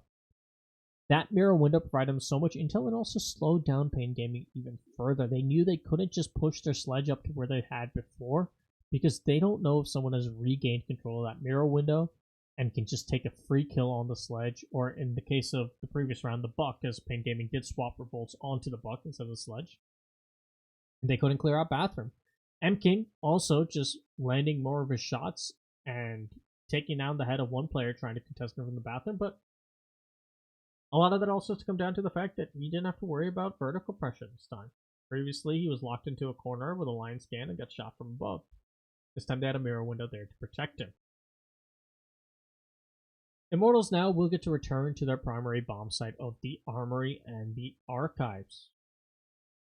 Previously, Pain Gaming did lose this on their second attempt attacking the site, and the first time they won it just barely because primarily to a team kill from Navi. So Immortals are likely feeling very happy about their chances to pull ahead in terms of the split, although they will have to defend one of the offsites after this if they win this. And a 3-3 split on Border, not the end of the world, as Border tends to be a map that comes down a lot to bans. But I would say with the current bans in play, this is likely defensive favored, as the Hibana ban, sure, not the biggest end of the world on Border. The Thermite ban is what really messes things up if you're talking about a hard breach ban. The Capital ban, though, is a lot of utility gone for the attack. And Echo is a pretty default ban, and Kaed, that's a ban that's targeted towards Pain Gaming's defenses, not to Immortals. Immortals, they don't really rely on the Kaed for their defenses up here, and it's shown. And the question is if Pain Gaming relies a bit too much on that Kaed, and this ban caught them by surprise. I'm not feeling great if I'm Pain Gaming, though, going into your defensive set now that I bring that up, even at a 3-3 split. So, I don't know. It's hard to judge, I think, if this is attacker or defensive favorite, and we won't really find out until we get to Pain Gaming's side on there. There are still 2 rounds to go, and Immortals could still walk away with a 4-2 split here, or Pain Gaming could walk away with a 4-2 split here. My guess would be that we do see a ties. I don't know how the offside is going to go for Immortals, but based on their previous performances, just trying to hold on the secondary site, I'm a bit worried for Immortals as far as them walking away with 2 more rounds. But I do think they will win up here at least once, based on their previous performances, because again, Pain Gaming, what are they struggling with? Clearing out and drowning out the map. And they actually dropped their line this time. They're going to be running Ghost on the Nomad, and I think the line was doing a lot of work for them in trying to get the map control they wanted, so I don't necessarily agree with this decision. As, once again, it's an office side take from Pain Gaming, but it's an office take where Trip Wall hasn't even been opened up in the first 2 minutes of the round. There's 1 minute left for Pain Gaming, and I don't even know if anyone's in the building. So Revolts has actually jumped in through the office window. He's going to try and prep a frag grenade to deal with 2 players of Immortals that are stacked up, but there are ADSs likely there to protect them. Actually, the ADSs have been burned. Obviously, he's going to eat a little bit of damage, but maybe he'll land his C4 this time. It will go out and will not connect with anything, but I think that might have denied the Thermite. No, it did not, as it looks like the Thermite pulled off, and Diego's going to take the head right off of Navi's. But again, 30 seconds left. Cyber in a gunfight down below in the Bathroom. They're going to have to clear him out if they want to even try and attempt a plant on the Archive side. But that C4 was used up from Cyber, so he will only have to be able to deny via shooting, and Ghost is actually there to save his teammates. FK1 being down will not matter, so Sophia will withstand. M-King, though, will gun down Norden, and Diego is either down or on 1 HP, so things are looking good for Immortals, as Revolts will be downed as well and finished off by Bullet. M-King just turning around on Ghost, who misses quite a few of his shots. He picks up 2, and Bullet will get the last kill, and Immortals, once again, punishing Pain Gaming for the lack of time. They're having to funnel in through a lot of dangerous positions, and while they're getting picks in the process, not a whole lot you can do when you're opening up triple wall at the final minute and opening up the office wall in the final 30 seconds when your push is an office side take. Pain Gaming, they need to speed it up. That's ultimately what it comes down to, and I don't know if that's because they can't drown out these roamers and they're afraid to push into them as a result, but something needs to change from this team if they want to win this. you're not even seeing a heavy contestation really from Immortals on the offices proper. You're seeing them contest archives quite significantly, and that's the right rate from Immortals considering how much emphasis they do on that side of the map for their take, but you haven't seen a lot of players playing in Fountain outside of a couple of rounds where that mirror window's set up, and that previous round they didn't. You haven't seen a lot of players playing in the proper triple wall area. You have had players in security, but there's been no clear from Pain Gaming to deal with security, and ultimately, Pain Gaming really felt like it. They could just chuck a smoke grenade from their Jackal or something into that line of sight and just get the office control they want, because I think they need to be faster about that. They need to just get into office as soon as possible, and then you can start making something happen. You'll actually be executing with more time. You don't have to funnel in. They did get the benefit that Immortals has to go to their off-site, and that's going to be Bathroom Tellers, but hey, what's the thing about Bathroom Tellers? What is the position that the defenders have to hold? They have to hold up an office. And that's what's made Pain Gaming's life so difficult right now, has been clearing office. They want to do it every round, and they've been struggling even when there hasn't been contention from Immortals. And this time, you can bet that between the castle and the mirror setups going up above, there's going to be a lot of contention because you have to hold Bathroom Tellers from above. You have to make those vertical lines of sight. You have to open up that act. And you basically have to play there until you die, because retakes on Bathroom Tellers are one of the hardest things in this game. The Bandit is going to be drawn out by Revolts, and it's likely that he's going to try and nade out the possible Bandit trick coming out from Navi's. ADSs are going to be in position, hopefully, to protect him, thanks to Bullet, but those can get burned out by the Zofia or flashbangs from Norden, and it looks like Navi's is very wary of the fact frag grenade might come out. You can see the ADS that was protecting him has been burned. Navi's is just going to actually play in this position, but I don't think we're going to see him go for that bandit trick just quite yet. And he's going to get flashed one final time. He's going to be drawn out, but the bandit will fall back all the way over to the window. His position is compromised, but half the round, and we haven't even opened up triple wall yet. Lion Scan is going to try and lock the bandit in position, but he moves out at the last second. No one on the drone to give the information to the Buck. And once again, Navi's just knowing when to run away is going to dodge yet another frag grenade from the Buck. And that's going to be both the frag grenades gone. That's going to be the bandit still able to contest inside of the offices. For the first time, we have seen a player push into security, and it's the first time that Immortals hasn't stacked up there, because they are going to focus on their archives and office side hold, and the castle is going to light up FK1, and Bullet's going to actually get the first pick onto Norden. That's your Thermite gone. Lion Scan is going to be coming out. That's the second that's available to Ghost, but no picks coming out of it just quite yet, as M King is going to land one onto Revolts. Navi's will get traded off by Ghost, but Cyber is able to get Diego. And FK1 is going to have to withstand. He's going to have 5 health. Ghost will get M King, so it's still a 3v2, while the health advantage firmly on the side of Immortals. And Bullet is going to take the last full health attacker from Pain Gaming gone. It's 5 HP and a dream for FK1 on the Zofia to try and walk away with a 3-3 split here. He has to deal with the Jaeger up above. He's got the mirror set up inside a workshop, playing that mirror. He hasn't even recovered Diffuser yet. And it doesn't look like he's that aware of where Bullet is playing. He's just checking everywhere inside of the archives, inside of Armory, but he hasn't checked this angle through Trip Wall.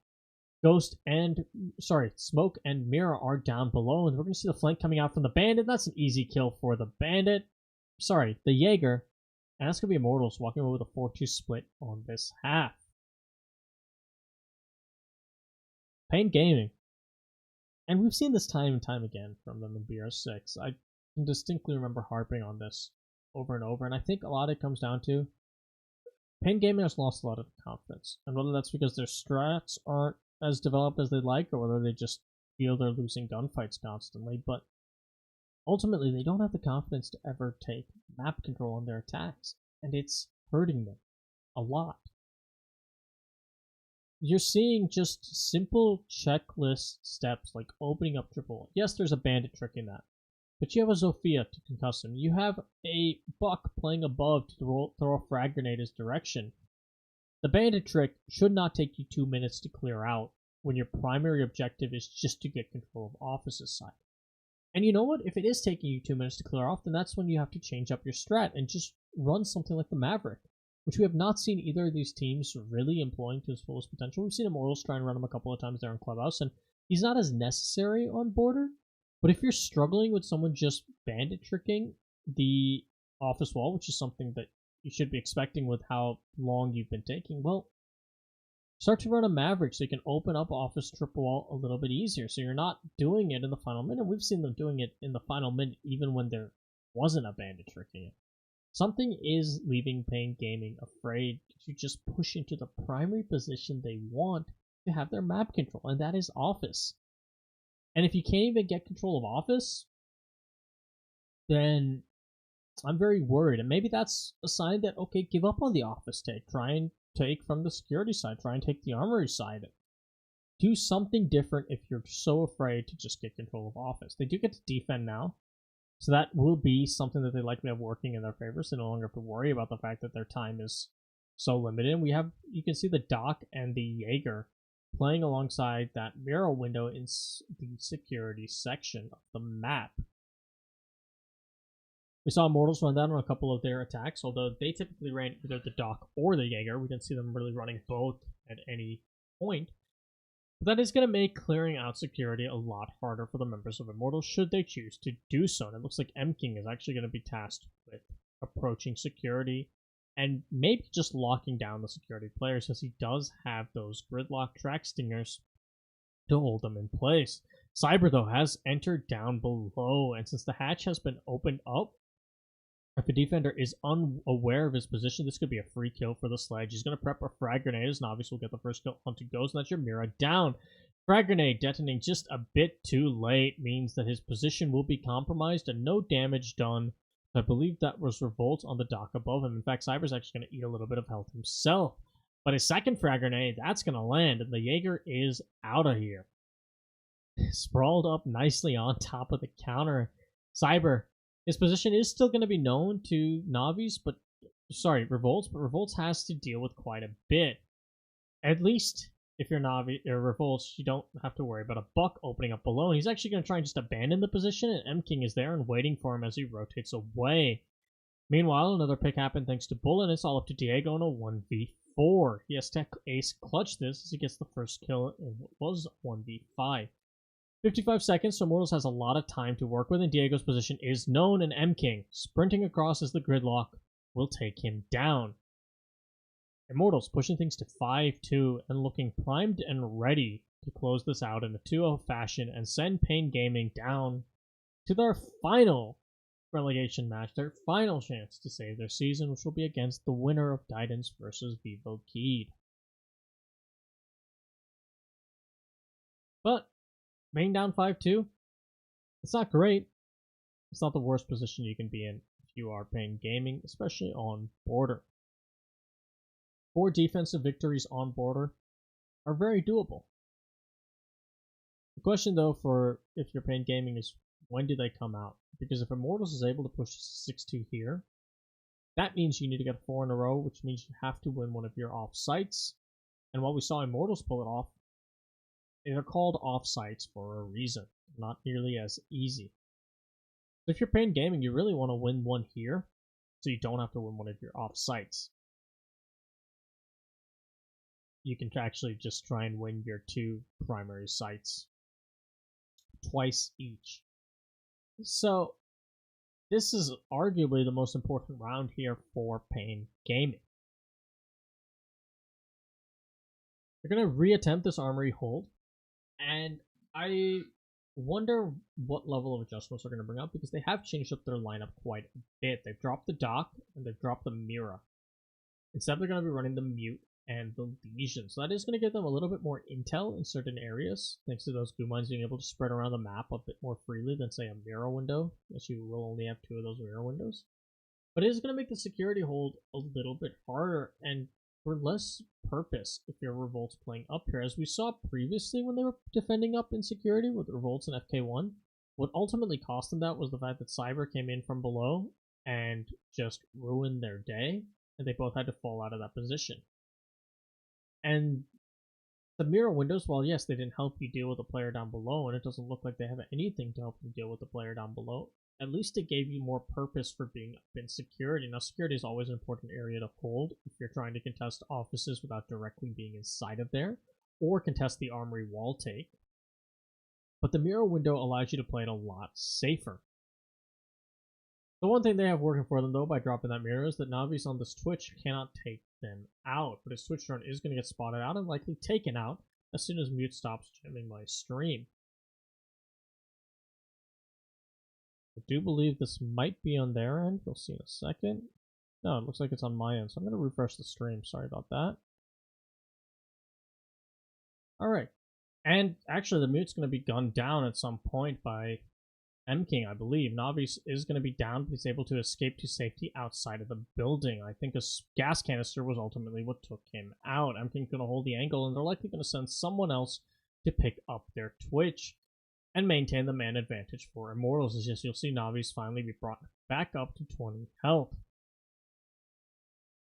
And we're seeing a lot faster of clears and executes coming out from the side of Immortals, as Diego will be down by, I believe, a frag grenade from Cyber chucked through the sandwich window. No ADS is in a position to catch that out. Means the Meister, who was tasked with holding the armory walls push, is out. He might still be picked up, but it doesn't seem very likely, as Cyber is actually going to be holding the sandwich rotate, but unable to connect the bullets. Diego will get picked up as a result. That cross was supposed to be held by the sledge, but a bit of unfortunate timing as he un-ADS'd just as the Jaeger decided to cross. He's going to be challenged, though, and Norden's going to be taken out pretty handedly by Bullet for that challenge, who had his flank. FK1 will get a pick, though, onto M-King, and Revolts will finish off what little was left of Navi's. Bullet, though, will take down FK1, so man advantage will stay for Immortals in the final 20 seconds. As the first attempted plant is going down, it looks like they're actually going to start sticking the plant now. They likely have these crosses held effectively, and it's going to be up to the Meister just winning out a gunfight, which he will not do against Cyber. It's all up to Revolts. He's going to get gunned down by bullets, and Immortals are going to push things to map and match point, trying to stay in BR6 for yet another season.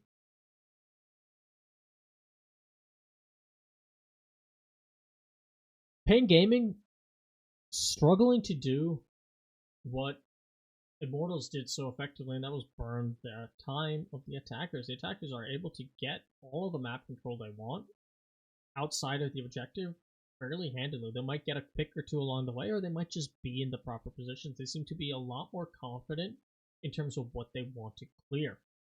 And that's what was hurting Pain Gaming in their attacks, is the fact that they did not seem to know how they wanted to clear areas, and they slowed down and they slowed down and they slowed down. Not so for Immortals, which is a welcome change from their clubhouse attacks. And it looks like they've read into the fact that they can just get their map control they want for free by bringing two operators that are going to help them swarm into that early map control for free. And that's going to be the Finka and the Blitz. Also, if you're Pain Gaming, you're in a very difficult position here now, as you have to get a perfect rotation of your sites and then win this site, which is going to be Ventilation Workshop now, as they've given up on that armory hold one more time afterwards. Possible, but not very likely considering how we've seen Pain Gaming play. And typically your armory archives defense is the easiest to hold on to and sometimes just ignore the tertiary map control the attackers want to get. That's what we saw Immortals do, where they weren't contesting too much on the opposite side where they knew Pain Gaming's attack would come in, so they were contesting from security into office and realizing that security was never clear. When you're defending Ventilation and Workshop, you also have to hold up top. You can't hold that Workshop without having top floor control. And Pain Gaming has struggled to hold really anything, site or offsite included. And we'll see if Navi's here on this Blitz is going to be a difference maker in the efficiency of the clear.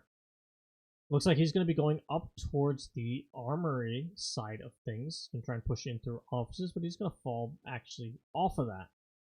Blitz is an operator that Latin America used to run quite a bit of, but in the most recent season, I don't know if we've actually seen him once inside of Pro League. I don't know the exact stats for whether we've seen him a lot in BR6, and what we have seen a lot of is Bullet getting kills. He's going to get another onto Ghost there, and your bandit is gone, pressured out of his roam thanks to the sound of a Blitz charging at him. FK1 will take down said Blitz, but Blitz is there for the refrag onto Diego. It's going to be a 3v4, and that was just 1 minute down for the clock. As Norden is even going to have to shoot out one of his own smoke canisters, whiffing that throw, not being able to pick it up, and then just saying, alright, screw it, I don't need it, I'm getting rid of it. And I believe the reason was he didn't want to obscure his own view, but that whiff smoke is a lot of utility suddenly gone for Pain Gaming, especially when they need to stall this out. And also the Finka, who has actually used up all of his adrenaline surges, so the counter of the smoke doesn't actually matter now, but she's going to prep a nade to try and deal with the players inside a workshop. Norden missing a few shots there is going to bring Cyber extremely low, but unable to finish him off as Bullet just continues to swarm in, and Immortals are going to be staying at BR6 for one more season. A dominant performance here on Border, a 7-2 victory. I believe the previous BR6 match against Pain Gaming on this map was a 7-3 or a 7-2. So more par for the course for Immortals, but definitely a stronger start compared to the sluggish one they had on Clubhouse. And Pain Gaming, for the second time this year, are going to be facing relegations. This time, though, they get to fight their way out, whereas in Pro League, they were just auto-relegated. They're going to be facing the winner of the upcoming match, which is going to be Guidance Gaming versus Vivo Keyed. I'm going to have that here on this stream in probably around 20 minutes or so. Depends really on how fast the match gets started up and when they start deciding to cast and start their matches, because I have to go off of that. And if I'm watching Pain Gaming in that matchup, on Clubhouse, maybe if they can shore up their defenses even more, they can win on the map like that against other teams, but I'm not sure how I feel about them dealing with how much the competition has improved in the lower tiers for Latin America. I'm not confident that Pain Gaming really has much of a shot if their attacks continue to be that sluggish. Now, maybe my hunch right now, Pain Gaming lacking their confidence to just take the map control they want, which I know it's easier said than done. You don't just take map control, but they're afraid to do so from when you're watching them, whether that's because they can't drone it properly or what it is, but they won't even push into areas that are open. I go back to that Clubhouse attack where Pain Gaming refused to attack for 2 minutes when there were no roamers on the side of Immortals. They didn't clear out anything up above. They finally did their attack in the final minute. That is not a pace you can have and win at this level of play. And maybe when they face a lower tier team, instead of a team like Immortals, which does have a lot of strength behind their name when you're talking about the Latin America scene, despite their recent slump, maybe then they'll finally have the confidence to try and take some gunfights and take some aggressive map control, because ultimately I think that's what they need. They need to have people that are not afraid of just getting in there earlier than the final minute, that don't need necessarily whatever level of drone work they're doing, if they're even droning properly. Because it can go both ways. Maybe they're sluggish because they're spending like 2 minutes droning because they're really scared. Or maybe they're sluggish because they're just failing to drone efficiently. Either way, something needs to change with the team right now in order to speed them up. Whatever their issue is on their roam clear, they need to pick up the pace. And maybe they just need to play more line, because that did speed them up a little bit, and line's a great op for speeding it up. Maybe they need to play things like Dokkaebi or Jackal, so they're not afraid of roamers, even if they can't drone them efficiently. But ultimately, I think it just comes down to fundamentals right now for Pain Gaming. They need to find more confidence in their strats and their gunplay to actually start taking rounds and maps, once again, from their opponents. But, as you can see, we're going to throw into a break, and I'm going to use this as an opportunity for a break of my own. Next match is going to be Guidance versus Vivo Keyed. Bear with me if I mispronounce all of the names of these players, as I have not had the pleasure or opportunity of casting them before, nor have I listened on any Portuguese streams or the like where they have been casted, or if I have, it's been quite some time, but I will do my best, and I'm excited to watch these two teams face off, as I don't really know much about them. Now, Guidance did win their previous match in a 2-0 scoreline against WP Gaming, and I believe those were 7-3s and 7-4 and 7-5 on the two maps they played, which I think were Coastline and Villa. So they're looking strong off of that performance, at least from a numbers and stat perspective, as I will did not have the opportunity to watch that match, unfortunately. And Vivo was, of course, the team that got the second seed position in the Series B Latin America series for BR6. So both teams are very powerful up and coming teams. They've shown themselves in a lot of events recently and done well. Guidance Gaming had a pretty decent run through invitational for Raleigh qualifiers, and I believe Vivo did as well. So both of these teams, they know each other well. They're very competent teams, and there's a lot of potential talent that I'm excited to see how they do. And we're gonna have to find out in the next match, as it's gonna be a best of 3 series to determine who gets a shot at making it into Series A with a best of 5 match against Pain Gaming. But I said I wanted to take a break during this 30-minute timer, rest my voice a little bit, get some water.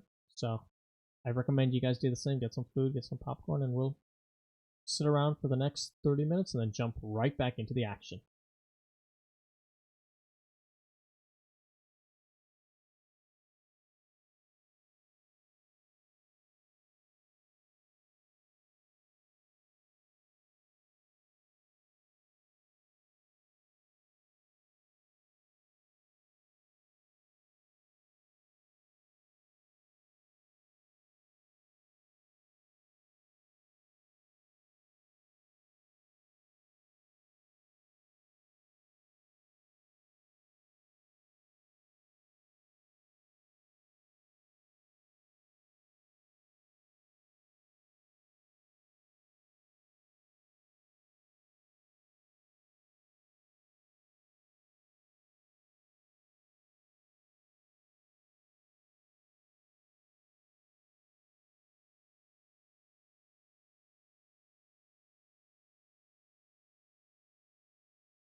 So I'm not sure about that 30-minute timer anymore, as I just saw that the cast started up once again.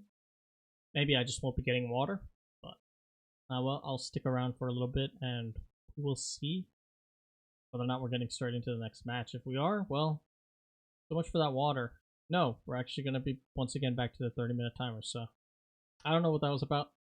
Now I'm actually getting my water, though.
Alright, we are back. I'm not entirely sure when this match is going to start, because again, I speak Portuguese. My information is as good as yours, but I can tell you a bit about the two teams that we're going to be seeing face off right now. Most of my information does come from Wikipedia, so if there are mistakes, blame them, not me, please. But essentially, I'll go over the rosters of both these teams first, and what I know about these rosters, although really that's just one player. On Guidance Gaming, we'll start with them. We have RDZ, Miracle, Highs, MCX, and Alpha. RDZ previously played on the Black Dragons roster that was relegated 2 seasons ago in Season 7. It was the roster that was picked up after Ninjas in Pajamas picked up the previous Black Dragons roster, so that was their third Black Dragons roster. The rest of these players, I believe, have been with Guidance Gaming for quite some time. And Keedstar has Barrett, Silent, Pandex, Fred QX, and Drews? I'll call him Drews. And Keedstar, they haven't been in Challenger League or anything of the like, to my understanding, but they've had an impressive showing here in Series B. They were 1 point behind Team 1 for qualifying as that first seed out of Series B at 31 points to Team 1's 32. Guidance Gaming was 3rd seed, and they were at 22 points. So quite a gap between these two teams as far as points goes. But when you look at the head-to-head matchups, Guidance Gaming and Keedstars, or Vivo Keed, have split their maps in the previous 2 times they faced off in BR6. Now, I don't know if they faced off at any real points outside of BR6 Series B, as Wikipedia is a bit starved for information in that regard, but the 2 times they faced off previously, both teams won 1 map each. So these are both teams that are very comfortable competing against one another and very effective. Now I can talk a bit more about Guidance Gaming as far as their recent performances, as they have done a bit more. Keed Stars competed in the Raleigh qualifiers, but did not compete in any of the actual rounds of the closed qualifiers, as they forfeited both of their games. I don't know the reasoning for that. I would guess it was some sort of scheduling issue or the like, but Keedstar didn't actually play a single game of the closed qualifiers. Guidance Gaming did play 2. They beat Pain Gaming 2-1. Does not look good for Pain Gaming, regardless of whether Guidance or Keedstars wins here, as they have already lost to one of these teams in a best-of-3 environment, although the Grand Finals will be a best-of-5. And then Guidance Gaming fell 2-0 to Ninjas in Pajamas, who would go on to win in the winners final and are currently awaiting whoever will come out of the lower bracket to face them in the grand final. So Ninjas in Pajamas, not a bad team to get your first loss to in Latin America by any means, as they have looked extremely potent in the past few months, especially since the start of this season of Pro League. Guidance Gaming, though, after falling to the lower bracket, forfeited their matchup as well. So my guess would be there was some sort of scheduling issue for both of these teams as towards why they forfeited their matchup, but again, I don't have the information there, and I cannot tell you why. But as far as what we've seen from Guidance Gaming, they have looked relatively strong as one of these Tier 2 teams in Latin America. Bit overshadowed in recent times, I feel, by Team 1, who were the team to actually rise up out of Challenger League and make it to Pro League. Guidance Gaming, unfortunately, fell a bit short if you're a fan of Guidance Gaming, as I believe they finished the season as the 2nd seed or the 4th seed, in Challenger League Season 9, but then were ultimately defeated by Team 1 Esports in a 2-1 affair. Previously in Season 8, they finished as the 2nd seed, but fell to Pain Gaming, actually, at the time, in what was also a 2-1 affair. So they've been a team that's been very competitive at the top of the Challenger League scene, and this is their chance to kind of break out and ahead of the pack and make it to the Tier 1 level of play that is BR6. They can't obviously make Pro League just quite yet, but BR6 Series A is well within their reach. They have to win this match, and then one more game against a team they beat very, very recently. So if you're a fan of Guidance Gaming, this is the closest they're going to be coming in quite a few months, and the same is true for Keedstars, who, to my understanding, are a bit of a newer roster. They don't have quite the same name and branding power as Guidance Gaming, who have been making a name for themselves even to players and viewers outside of the Latin America region. Keystar haven't as much, but from all accounts, seem to be extremely competitive within at least the BR6 format. As again, they were 1 point off of taking that first seed position away from Team 1. And we've all seen how much of a threat Team 1 has been in Pro League. They've slowed down a bit, I feel, in the past few weeks, but especially from their start and how well those players have been playing, you can't really underestimate Team 1 right now. This was the team that made it through the Latin America Open qualifiers to get to the Allied Minor, where they would proceed to make it to the quarterfinals in their first international LAN event. They didn't have as much luck in Valencia, where they were knocked out of their group by TSM, followed by who was their next matchup. I don't remember who their next matchup was against, but Vitality. No, it wasn't Vitality. But either way, they were knocked out early there. But let's get into the actual match now between Vivo Kid and Guidance Gaming. We're not really here to talk about Team 1, as well known to both of these teams as that team might be. The first ban coming out here from Guidance Gaming is going to be a Monty here on Clubhouse. Not an uncommon ban by any means. Monty can allow you to do quite a few different executes and strats, whether you want to go through a dirt tunnel push or send them up to clear out the rafters more efficiently. And if you're not a team that's comfortable or wants to deal with that sort of Monty play, ban him out. You don't have to deal with an entire set of executions. And I'm sure that Guidance Gaming also has VODs of sorts, or just knows from playing against Vivo Key that they might like a Monty and employ those strats on this map. There we go. At least one team, in this case Vivo Key, understands how powerful Maverick is on Club compared to the previous two teams that we saw face off on Club, and they're going to ban him outright. This does mean that Hibana and Thermite will be your two hard breachers available and likely to be ran every single round, as, again, Clubhouse is a map where you don't want to do it with one hard breach. Unlike what Immortals and Pain Gaming were doing, Mirror and Echo bans are very, very standard. Maestro will be the one of the three to escape the ban phase this time around, and we're going to be seeing him here on Clubhouse. We didn't see him during the matchup between Immortals and Pain Gaming, but we will see him here now. And I think as far as you're looking at attacker or defensive side, which who comes out kind of the winners here, and I'd say it's fairly equal, with the Mav ban being a pretty big blow to the attack, whereas defense lost their staple bans that are very powerful. But because it's equal, I think it's Clubhouse, so you have to give a bit of the edge to the defense. Now Thatcher, Capitao, and the like still being available means there is a lot of utility for the attack to still have on these Clubhouse attacks. And we're going to actually be going up first to Gym Bedroom. And like I said, we have those two hard breachers being run by the side of Vivo Key. Both the Thermite and the Hibana will be brought out up against Guidance Gaming, who are going to be investing a lot in their hard breach denial with the Kaid and the Bandit.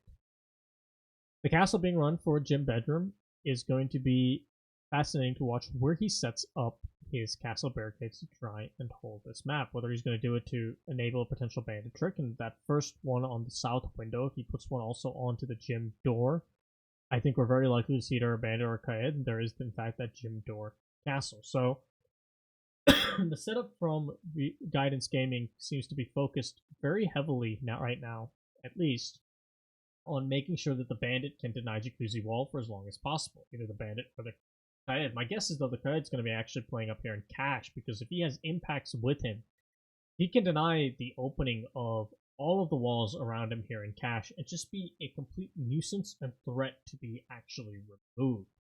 That is going to be RDZ there on the Kaid. And it looks like the attackers are going to be wanting to clear him out first, as we see multiple members moving over to cash side, and Drews is actually going to get an opening pick onto Alpha. The castle down, but he's going to get refragged by Bursa with a C4. So the bandit expending utility early on in the first 30 seconds, but he gets the refrag, which is the important part. And losing the castle for the Zofia. Right now, if you're Guidance Gaming, you're happy with that trade. You might be a bit bummed you had to use a Nitro Cell to do it, but this does mean that the bandit can trick more effectively on Jacuzzi Wall, as the Zofia was your best bet at removing those castle barricades. Hibana can still do the work, but now you're going to be taking away some of your hard breach utility. And if you're Guidance Gaming, I'm sure you're willing to make that trade. And in contrast to the games we've watched all day so far, this is a much more aggressive start from Vivo Keyed on their attack. They know they have to dislodge the Kaid playing inside of Cash. That's a very difficult position to do as he can Electroclaw and Impact Trick both walls around him. And he does have BMH here set up with the Jaeger holding the cross.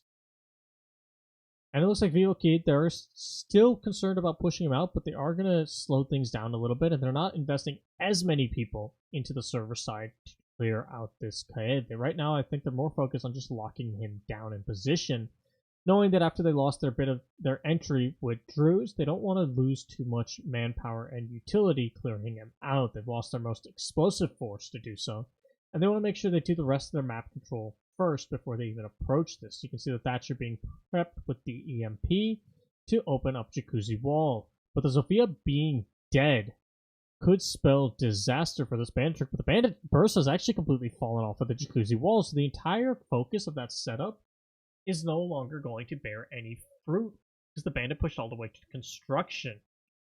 That means Jacuzzi Wall will be opened up by the Thermite, but it was opened up at 50 seconds left, so Guidance Gaming still looking in decent position to win out on this gym bedroom hold. As Silence still has to contest with the Kaid setup inside the server, it looks like they're going to be getting into a gunfight very, very shortly. They keep dancing around each other at this door frame. Silence just falling back, holding the angle, and there's only 20 seconds left for this execute. PMH is going to get a pick onto Pandix inside of the office logistics. And it's all up to the 3 remaining members of Vivo Keyed to take this first attacking round. And Silence under fire from multiple angles. It's going to take a little bit more chip damage as he runs in front of the Kaid Electric Claw. Fred is inside, but he will be taken down by the smoke. RDC will finally take down Silent, and the plane has to be stuck here. It's not going to matter at all as Burso will gun him down. Guidance Gaming looking extremely strong in their first defense here of the gym bedroom site. A site that was also likely to catch Vivo Keyed off guard, as it tends to be the tertiary or at least secondary site for most teams. Typically, teams are going to be favoring either Church Arsenal or the Cash server hold. The decision to start off with Gym Bedroom definitely paying off there for Guidance Gaming. It looked a bit scary at the start as the castle was picked off in the first 30 seconds by the Zofia, but the Bandit was in position to get the trade with that C4 from below, and that was really what halted Vivo Keyed's attack. They were relying, I believe, on that Zofia to disorient and push into the Kaed on server and get that notion of map control very quickly. You saw with how aggressive and how quickly Vivo Keyed pushed in to the server and started trying to push into Cash that they wanted that map control sooner or as soon as possible. And they almost got it. That early pick from the Zofia was excellent. But because they pushed in so quickly, they were negligent on some of the droning down below, and the Bandit of Bursa was able to capitalize with a C4. They drained some utility from Guidance in the process, but it's not enough when you can't get your Spearhead into the site, which is what server and Cash seem to be for Vivo Keyed. After that, they kind of had to readjust their gears to the Jacuzzi side take without having the control on the other side of the map that they wanted. And that funnel through just Jacuzzi Wall was not enough to make things work. Interestingly enough, we're going to have Alpha on the Legion playing down below in Garage.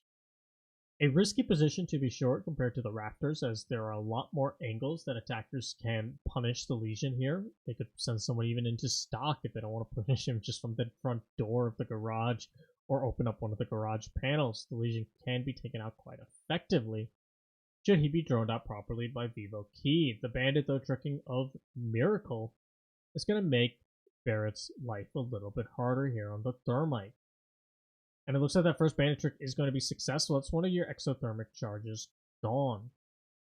That means that the garage panels, if they're going to be opened up at all, have to be done by Hibana. And Burke getting the kill on Sylvan means that the Nomad can no longer lock players in position. A nice long angle to the west side window is going to be the death of the Nomad. You see the Jaeger of RDZ on a bit of a deep roam, and looks like he might be getting into a confrontation with one member of Vivo Keyed playing up above, but they're going to pull back. And RDZ will now have clear control on his west side roam, unless unless Vivo Keyed shifts someone around. But you can see 4 members here stacked up on the east side, trying to figure out how they want to dislodge this bandit trick.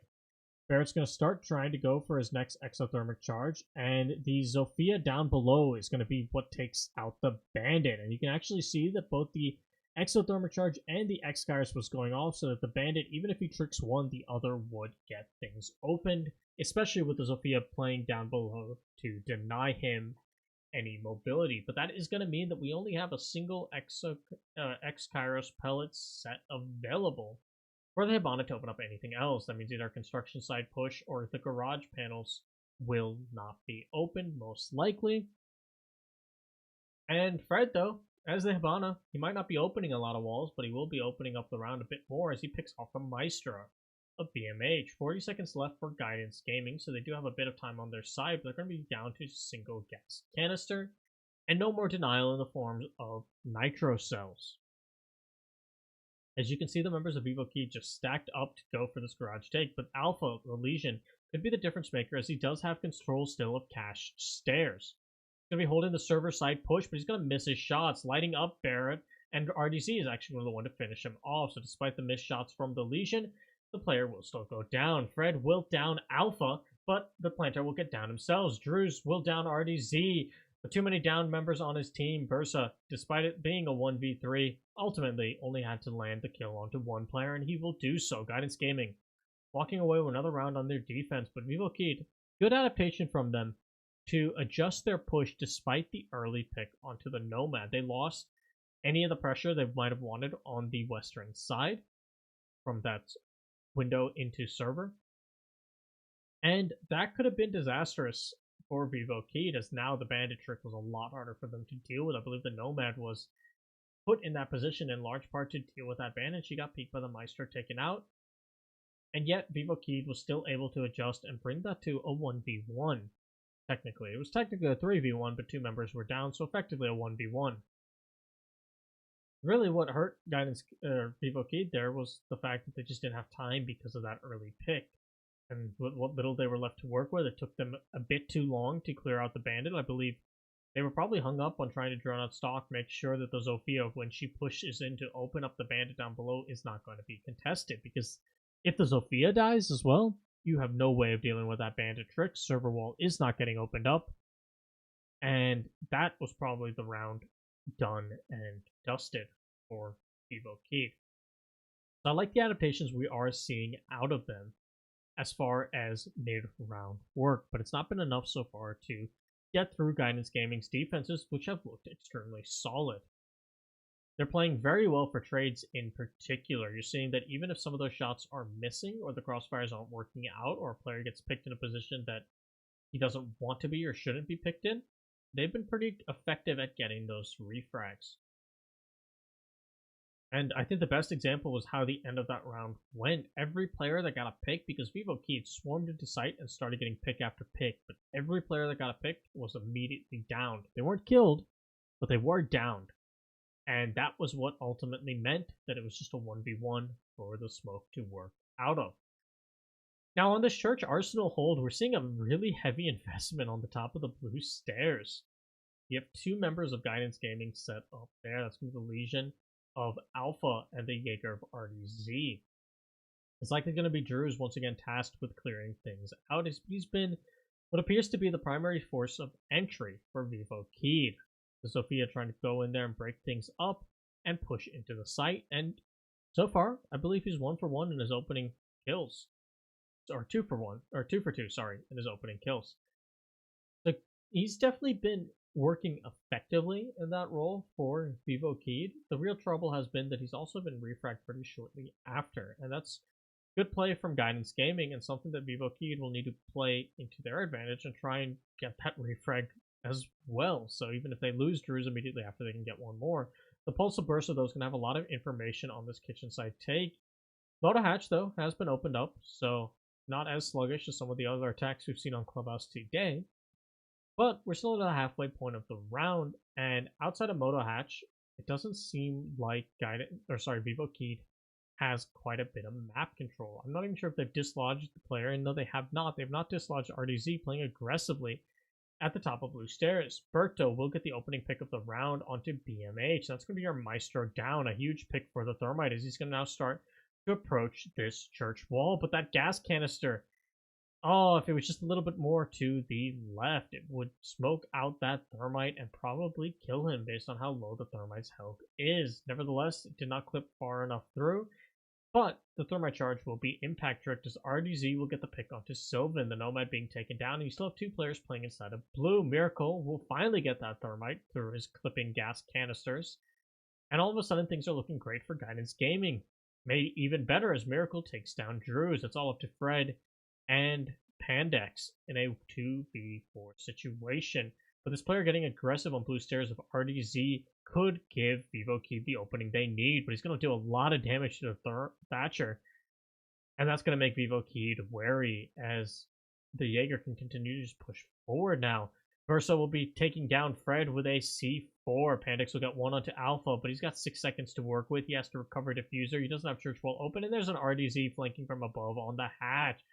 Pandex is aware of it, but ultimately time is going to be his worst enemy, as too many angles that he had to worry about, he could not even leave Moto. And Guidance Gaming storming to an early 3-0 lead here on their clubhouse defense. I feel what's going to be the real test for Vivo Key here, though, is now that they've seen each of the primary sites for Guidance Gaming and put up a good fight on each of those, and they make the mid-round adaptations and the pre-round adaptations necessary to actually break those sites into victories for themselves. Another benefit that Vivo Key has going for them is that now they're going to be attacking Gym Bedroom and being ready for it in case they weren't the first time around. Although they've been running the same lineup on their attack, so I imagine their strats don't change too much regardless.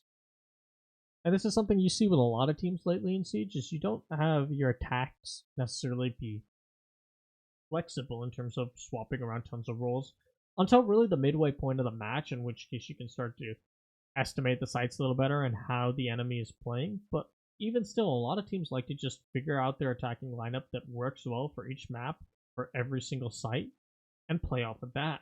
Whereas defense is the one that's going to flex around a lot more for fairly obvious reasons, I feel. When you're defense, you get to set the pace in terms of how you're going to defend the site out. The attackers are forced to execute, and you can change up a lot because you know that you'll be able to do all of what you need to do in the prep phase. And adaptations you make based on the roster of the enemy team are going to be a lot more minutia as opposed to just adaptations in general to change up your strat. When you're in attack, if you run something for either a specific site or a specific style of play and the defense just doesn't engage in whatever you had set up your strat for, that can cost you rounds, and what might cost RDZ his life for those peak holes that he was making. But it's actually going to be Fred going down to the Bursa first. The kid extremely low on health. Drews, though, out of ammo, having to rely on the pistol. Bursa is going to finish him off, and that's 2 kills quickly on for the Bandit. Vivo Key not looking good at the start of this attacking round, and probably their weakest start so far. Not a good sign if you're Vivo Key, considering your stronger starts haven't been successful yet, and now you have to work your way out of a 3-5. The best thing they have going for them, though, is how low RDZ is on health. Single sneeze will take out that Kaed, and if they're able to pinch off Bursa here, who's the last player left playing aggressively inside of the server, they can still recover this round, as now it's going to be a 3v3, and Bursa is going to be brought down to about 1 HP. He's actually going to be downed out thanks to that wall bang, so good information and communication going to the Thatcher is going to get them that kill. RDZ looks to now be tagging in to continue to hold on to the server cache side of things. You can see the kids once again set up on this cache hold, and he has a lot less utility he has to worry about, as the Thermite's going to have to use up one of his exothermic charges here as the Hibana was taken out. But RDZ, next to no health on his side, he does have Alpha holding his cross from construction. And Alpha's actually going to be peeking the construction window right now, too. And depending on how the Thatcher plays this, he might be a free kill. In fact, the Jaeger is going to be tagged up on the server side, too. So site is effectively all down to Miracle. Alpha, though, finally pulling back from the construction angle, is going to be there to support his teammate. And it looks like Alpha was just holding the cross long enough for BMH to help out RDZ, who is so low on health still. But Vivo Kid running up a bit against the clock here, as that take-up server just not working out for them twice now as they try and ingress onto Gym Bedroom. I like how aggressive they're attempting to be, and they seem to have the intel, but ultimately they're not winning the gunfight when they push in. Bursa in particular has been a nuisance every single round as they've tried to attack in, and you finally see that exothermic charge being used to open up the jacuzzi wall. So it feels like a eerie repeat of the previous round for Vivo Keed. Sillin just missing the head of the Kaya. That could have been a free kill there for him. BMH will get Pandex, but it's going to be a trade from Barrett. But he's got 5 seconds left as they push into side. Alpha will get Sylvan, but Miracle is there to shut down Barrett. No miracles for the Thermite, and that's 4 rounds in a row for Guidance Gaming. Vivo Keed relying a lot, I feel, on their explosive entry right now, and it just hasn't been that explosive. And I think a lot of that honestly has to do with how well Guidance Gaming is playing right now in terms of their refrag and trading potential. Constantly through that round, you would see players from Guidance Gaming in positions to trade for one another or even just protect their teammates straight up with a crossfire. And it's making the life for Vivo Keed very hard because while they're very effective right now in these 1v1s that they are given, you've seen Drews in particular do quite a bit of damage on that Zofia. If you get traded off immediately, well, that 1v1 is still going to keep man count even at a 4-4. And Vivo Keed hasn't shown themselves yet to have the ability to fight for those trades themselves and continue to keep man count in their favor. We'll see now if they have a chance to break their fortunes here on the cache server attack. This is their second time attacking now this site, and they've likely made some adaptations in terms of how they want to push it in order to get control a little bit quicker and also deal with this Bandit tricking. If you remember last time they attacked here, Bandit not only wasted a lot of time with his tricking, because of the nature of his tricking, Sillin put himself in position to be gunned down by the Maestro, and that was a very early pick for Guidance. And speaking of early picks, it looks like BMH is going to be going for a spawn peek here from the garage, but he will abandon that window, and probably the wise call going off of time mainly, as he realized after 15 seconds, it's likely the attackers aren't going to get too aggressive, and they've probably drowned out where I am.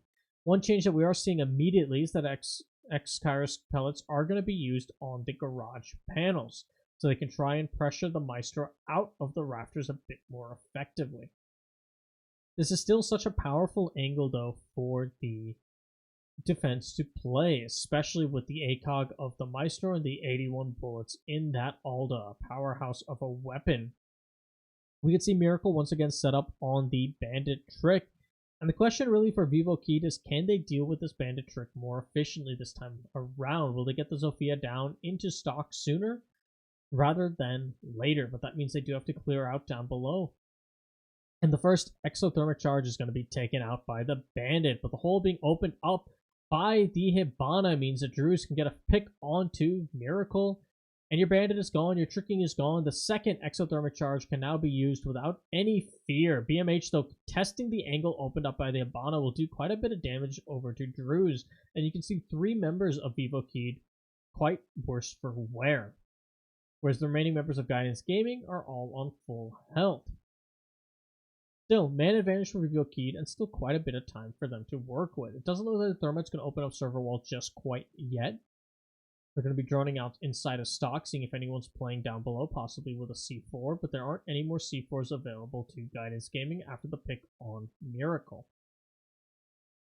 RDZ once again now pushing into the bedroom construction side of things. We saw him do this late flank, or rather extension of map controls. It's not much of a flank, but is setting up for a possible flank later on, previously as well.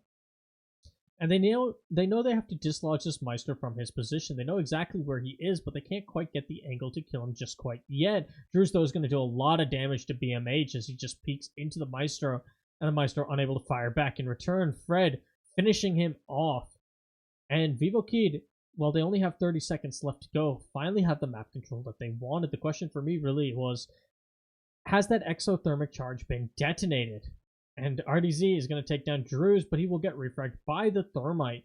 So, has server wall been opened? I can't quite tell just yet. In fact, it has not. It's just the Hibana's pellet, and this gas canister is going to stall out time even more as they can't vault through that server window just quite yet. Bursa is going to get rushed by the Hibana, and he's going to gun hair down. Alpha's going to get the kill onto Sylvan, and Barrett has to start sticking the plant now. He's going to get shotgun through the wall. Pandic's unable to give him quite the coverage he needs, and he can't get through the small Hibana wall, and ultimately, not opening up the server wall is what cost Vivo keyed the round. It looks like we are going to have a rehost, though.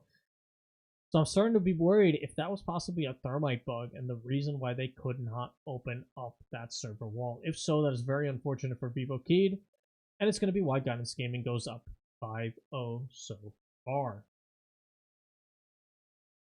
A very strong defensive set from Guidance Gaming, but ironically, while the scoreline has been a lot more tilted in terms of defense and attacking rounds than we had in our previous matchup on Clubhouse, I'd say the individual rounds have been a lot closer between the teams.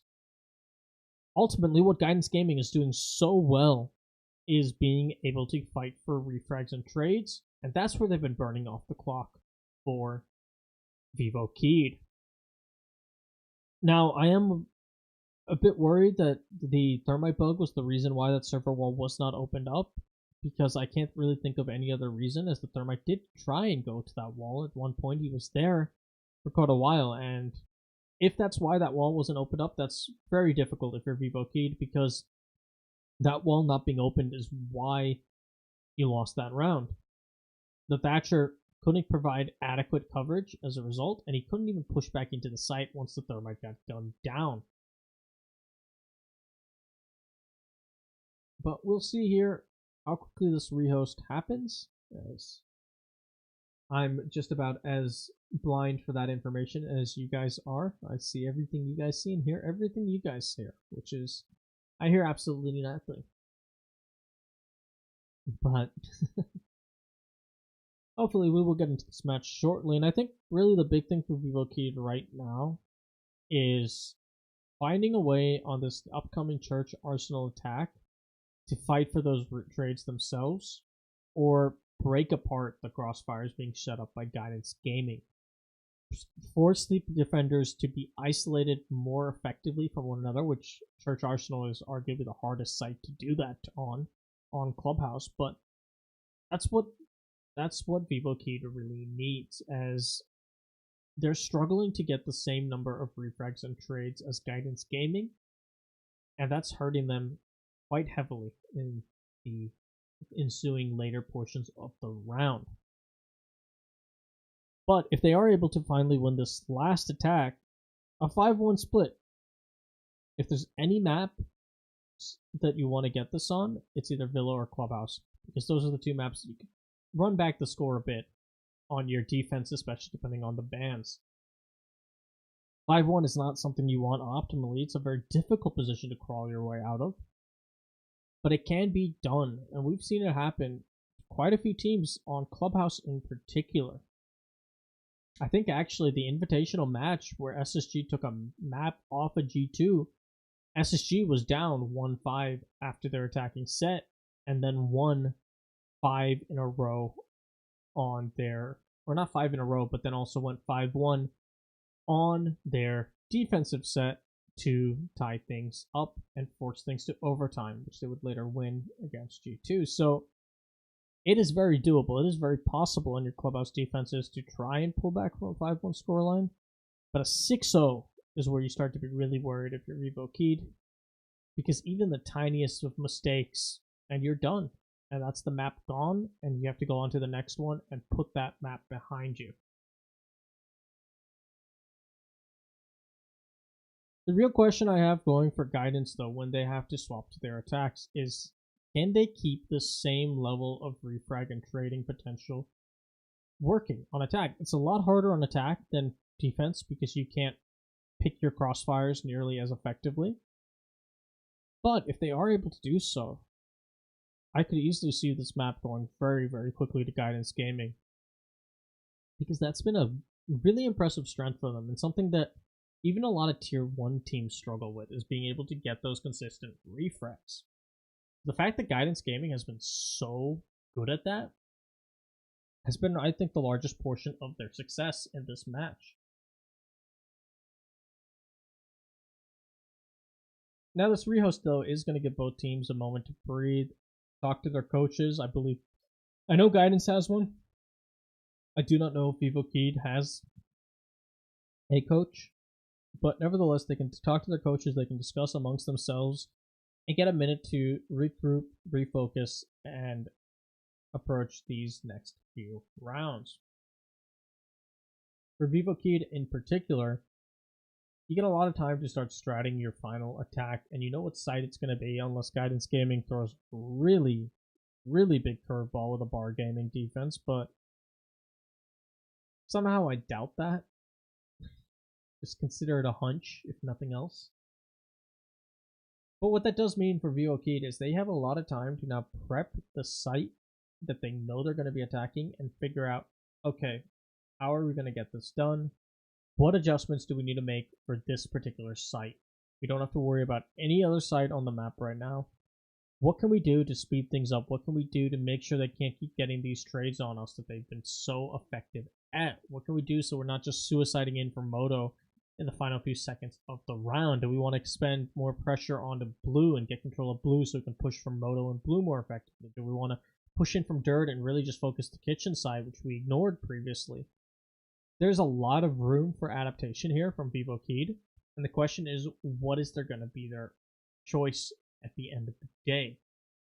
They also have to take into consideration, how will Guidance possibly change things up? Are they going to invest more of a presence in server than they did previously? Are they going to use reinforcements and roam above? Or are they going to really anchor down once again?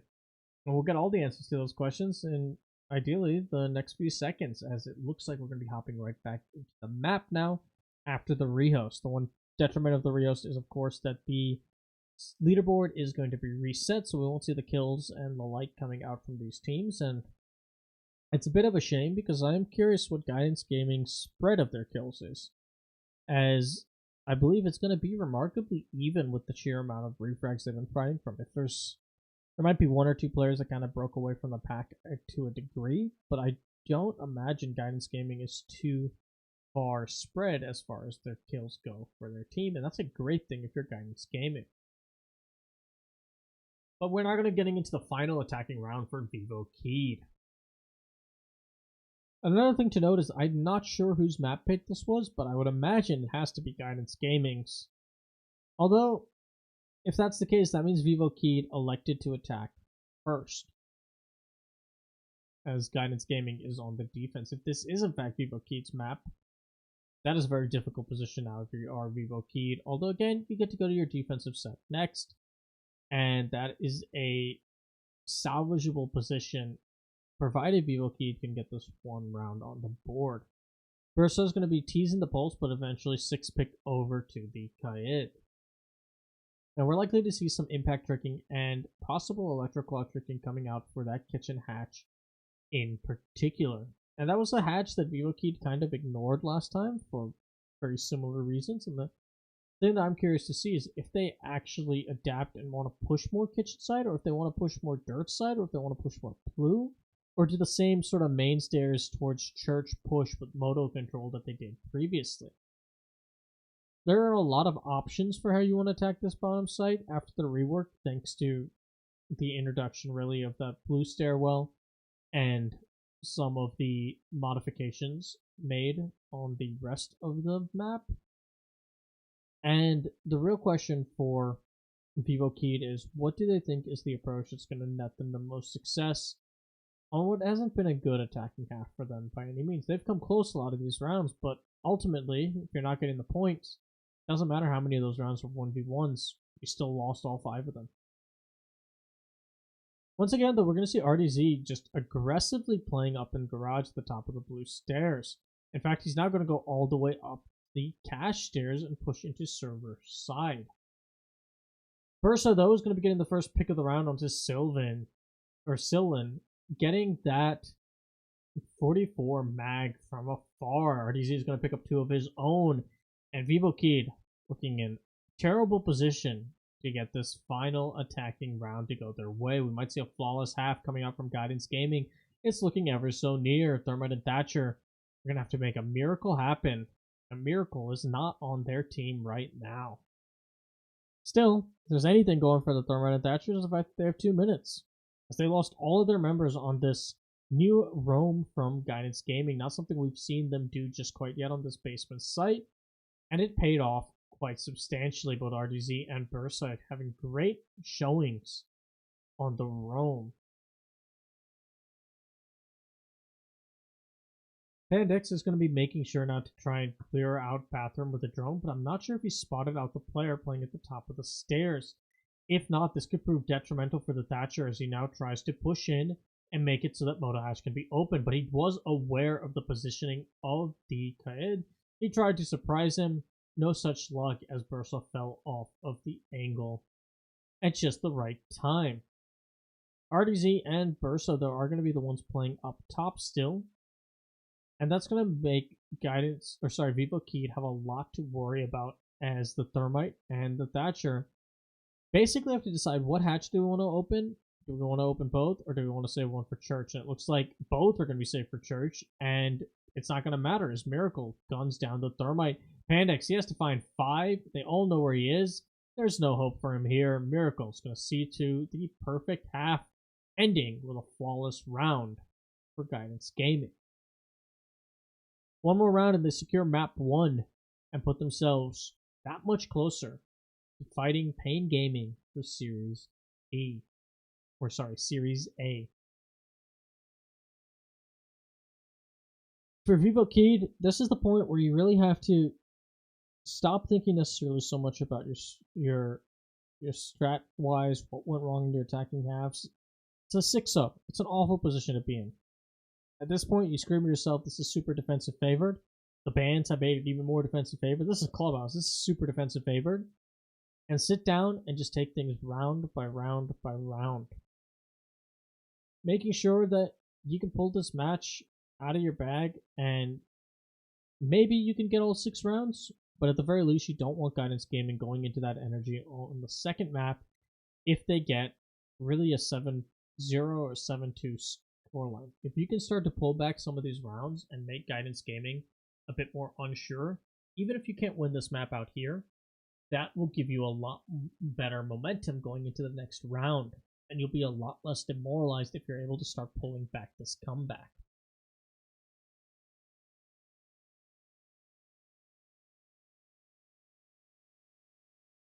We're going to be seeing, though, Church Arsenal come out from Vivo Key, so they're going to be staying with default rotation, as opposed to Guidance Gaming, who threw the curveball with the gym bedroom to start with. Honestly, if I was Vivo Key, I feel going with something a bit more unorthodox like that gym bedroom that you know you have to win a second time anyway might have been the curveball necessary to start pulling these rounds against Guidance Gaming. But another curveball that can work out is bringing the Thatcher down to 10 health off of a spawn peak. It's not going to be killed, so his utility is still going to be available, but Fred is going to take down the Zofia, so a very aggressive side from Vivo Key despite the bottom 4 defense, and things are looking up for them compared to their attacks. No refrags coming in from Guidance Gaming the way they were so proficient at during their defensive sets. And with the Capitao on extremely low health, Vivo Key might find their first round here on their defensive set. Still, a lot of time available for Guidance Gaming, and Fred is actually going to be very aggressive inside of Freezer. He doesn't want anyone to get into the kitchen without a fight. We might even be seeing a run out come out from the Freezer shortly. Alpha is having to solo push through dirt, but Fred is going to gun down actually what was supposed to be Alpha's support. A great read and call out made to the Jaeger so he can run out from Freezer door and gun down the player that was supposed to be pushing alongside the Capitao, who will finally be finished off by Drews. It's all up to, once again, Thermite and Thatcher. This time, miracles are on Guidance Gaming's side, but it's going to take a lot more than just a miracle for Guidance Gaming to actually pull this through. Still, they got a flawless half, losing just their first attack. It's Clubhouse. It's to be expected. I'm not certain they're going to be too fussed about it. Fred is going to take out Miracle, and Silence going to get the perfect flawless round for Vivo Keyed as well. So already looking a lot better on their defensive set, and I think that's really the morale booster that this team needs going into this half. After getting 6-0'd by the enemy team on their defensive set, starting things off with a flawless round, that's a great way to get your morale back, especially when you were flawless the round before.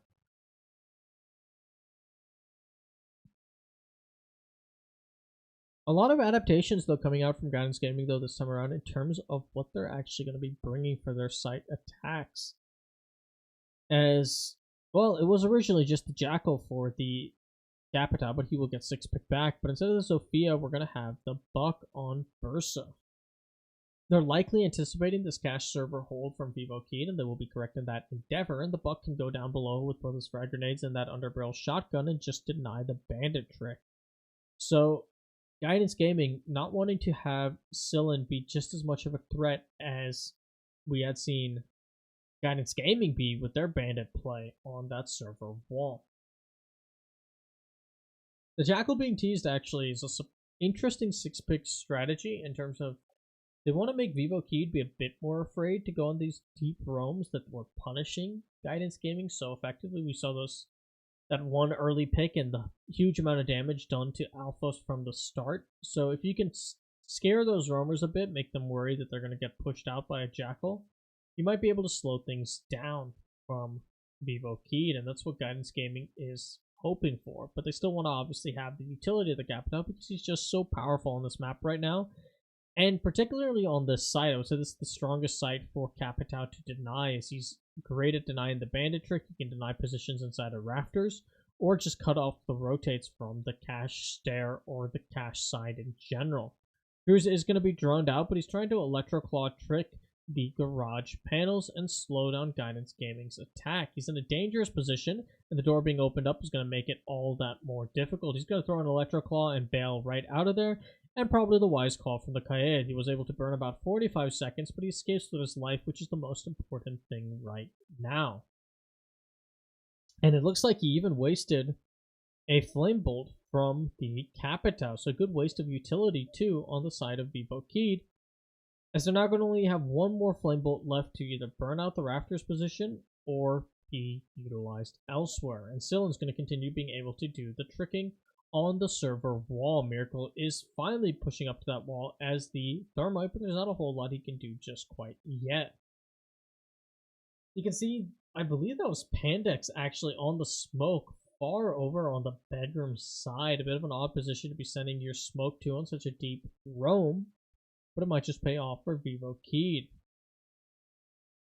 as Miracle still has not opened up the server wall, and there's less than half the round left. Thatcher will finally be called in to deal with the Bandit battery that is actively on the server wall, but Bandit's going to have more to trick with and be more and more of a nuisance.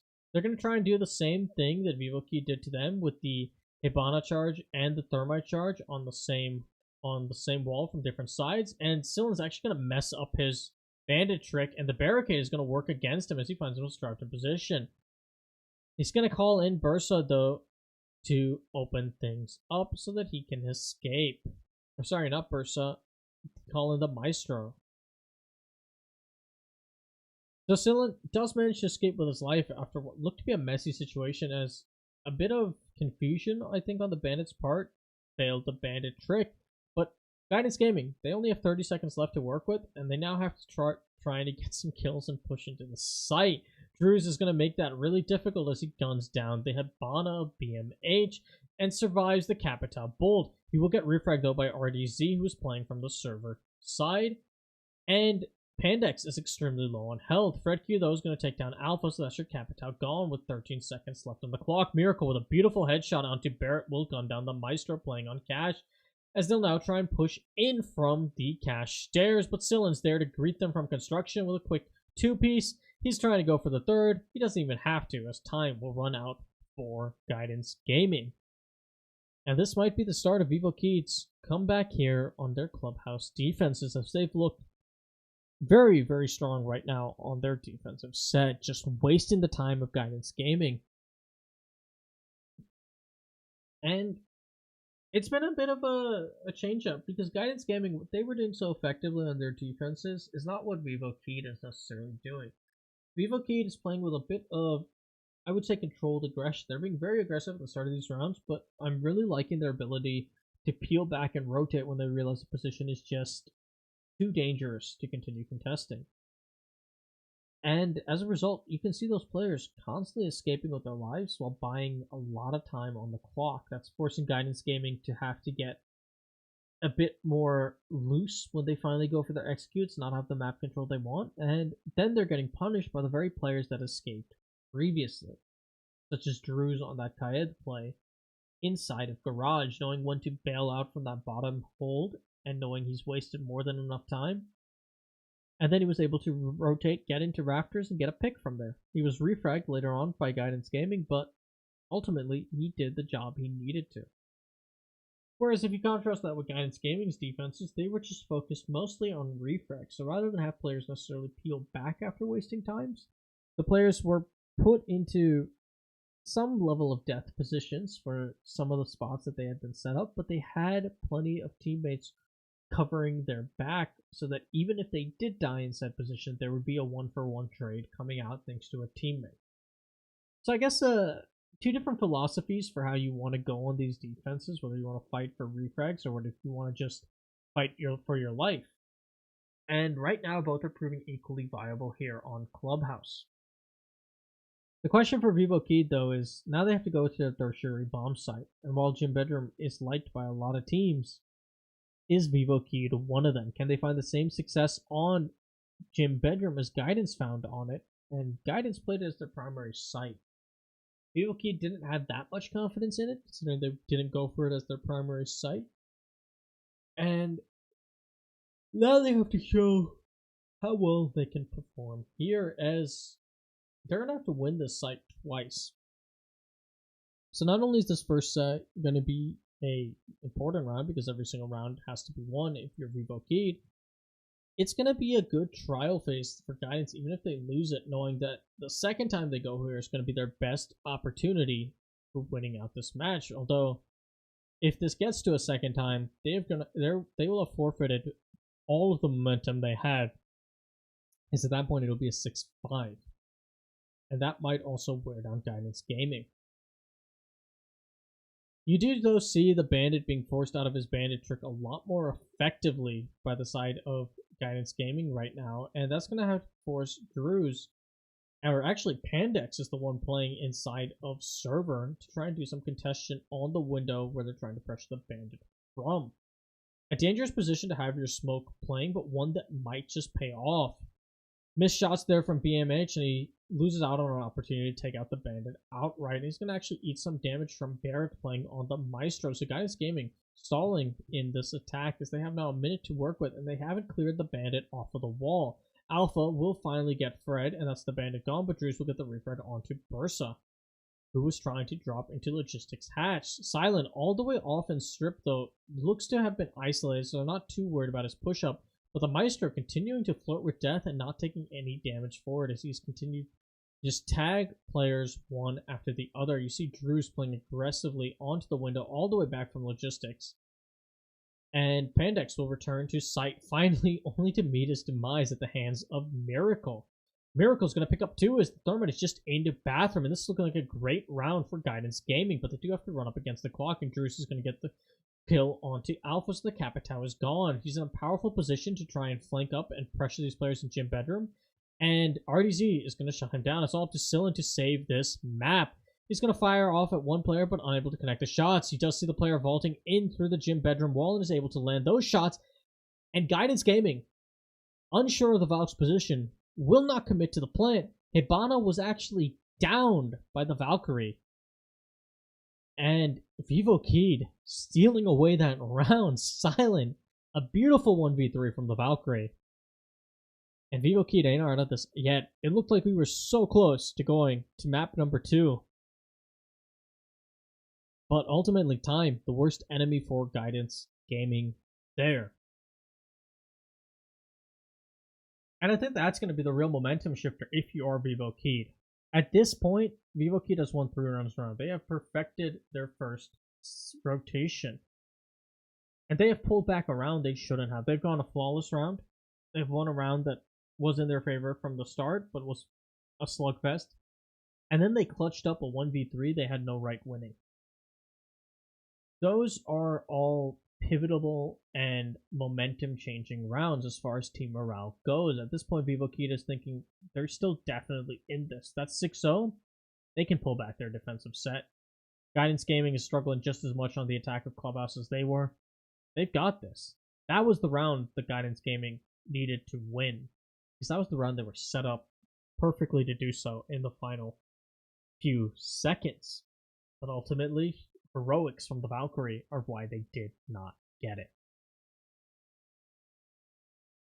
Guidance Gaming will though get another crack at that site, and that's going to be a bit of a difficult situation when Vivo Key has to defend that tertiary bomb site once again. But when you clutch it up, that's a moment where you can adapt to whatever the attack was throwing at you and go into that site with far more confidence next time around. And also, if they get to that point, they're going to have all the momentum with 5 rounds in a row themselves.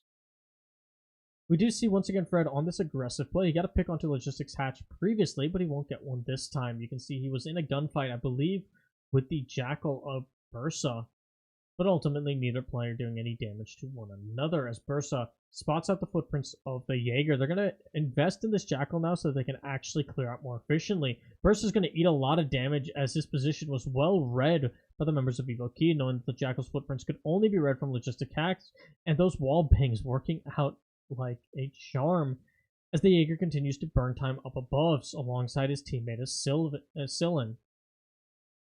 BMH, though, is going to be the one tasked with dealing with him, but Pandex and Sillin will actually get 2 kills apiece, and Sillin will get his second now. And all of a sudden, Bursa and Miracle are left in a 2v5 with Bursa extremely low on health. Wallbang's coming out. He has to worry about quite a few angles. His position is completely compromised, and it's unlikely Miracle's going to be able to come into any spot to help him out before he loses his life playing inside the logistics. He's getting a lot of pressure from both the Jaeger and the Valkyrie. They're not getting too aggressive, but they are going to continue to make his life difficult. A little bit of damage done to Fred Q, but not enough to finish him off, and Bursa will finally be down in the very, very rough situation he was in. Miracle's just going to have to abandon his teammate and try and hit the site. He knows that there's 2 members up top. His only hope here is to kill the 2 members on site left, and he'll get one, but he can't get Barrett, who shuts him down with the Maestro. And we're actually seeing another rehost coming out, this time being called by Guidance Gaming. It's a bit of an unfortunate situation, but that's going to be Vivo Key stringing together 4 rounds on their defense. Can you feel overtime? Because I think it's very possible. They now, after this, they will get to go to Cache and Server, a site they showed themselves to be quite proficient on previously. And at this point, Vivo Key has also shown quite a few looks at Guidance Gaming. They've turtled up a bit more, they've been aggressive at times, and then they've gone for a full roam on the entire map instead of relying on one player to kind of do it by themselves. And if you're Guidance Gaming and you're running into that kind of defensive setup, it makes it a lot harder to strat out your next few attacks, since you're not sure what look is going to be thrown at you next. You're not sure where you're going to want to clear, or what you're going to have to clear, or how much time you're going to have to invest into it. It's the old concept. If you go back to old Clubhouse, back when roaming was difficult on this map, I still remember there was a matchup between EG and Rogue. I believe it was actually at Invitationals on Clubhouse. For the very first round, EG, they actually went for that roam on the top floors, which, if you remember old Clubhouse, was kind of suicidal.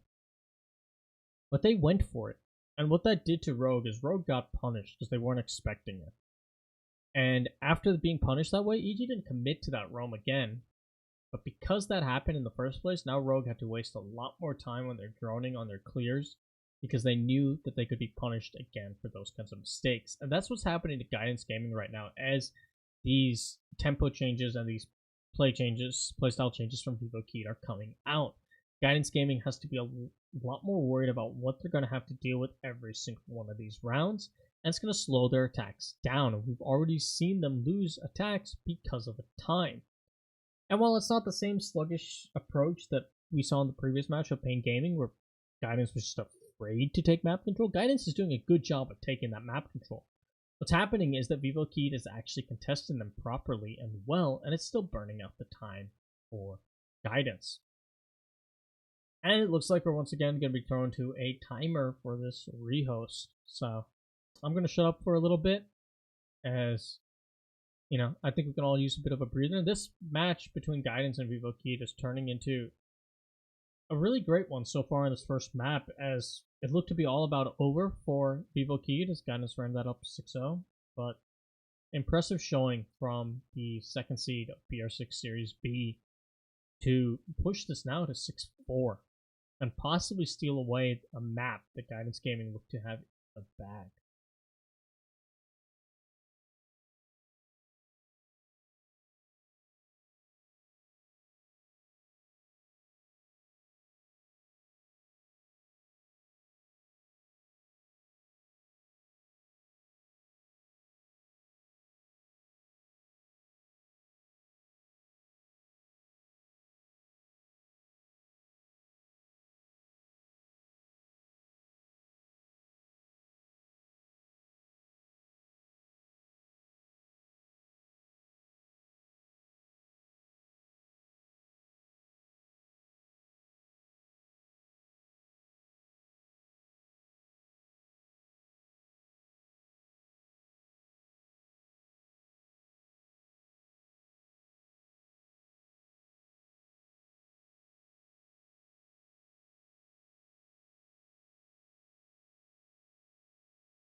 Alright, looks like we're going to be hopping back in shortly.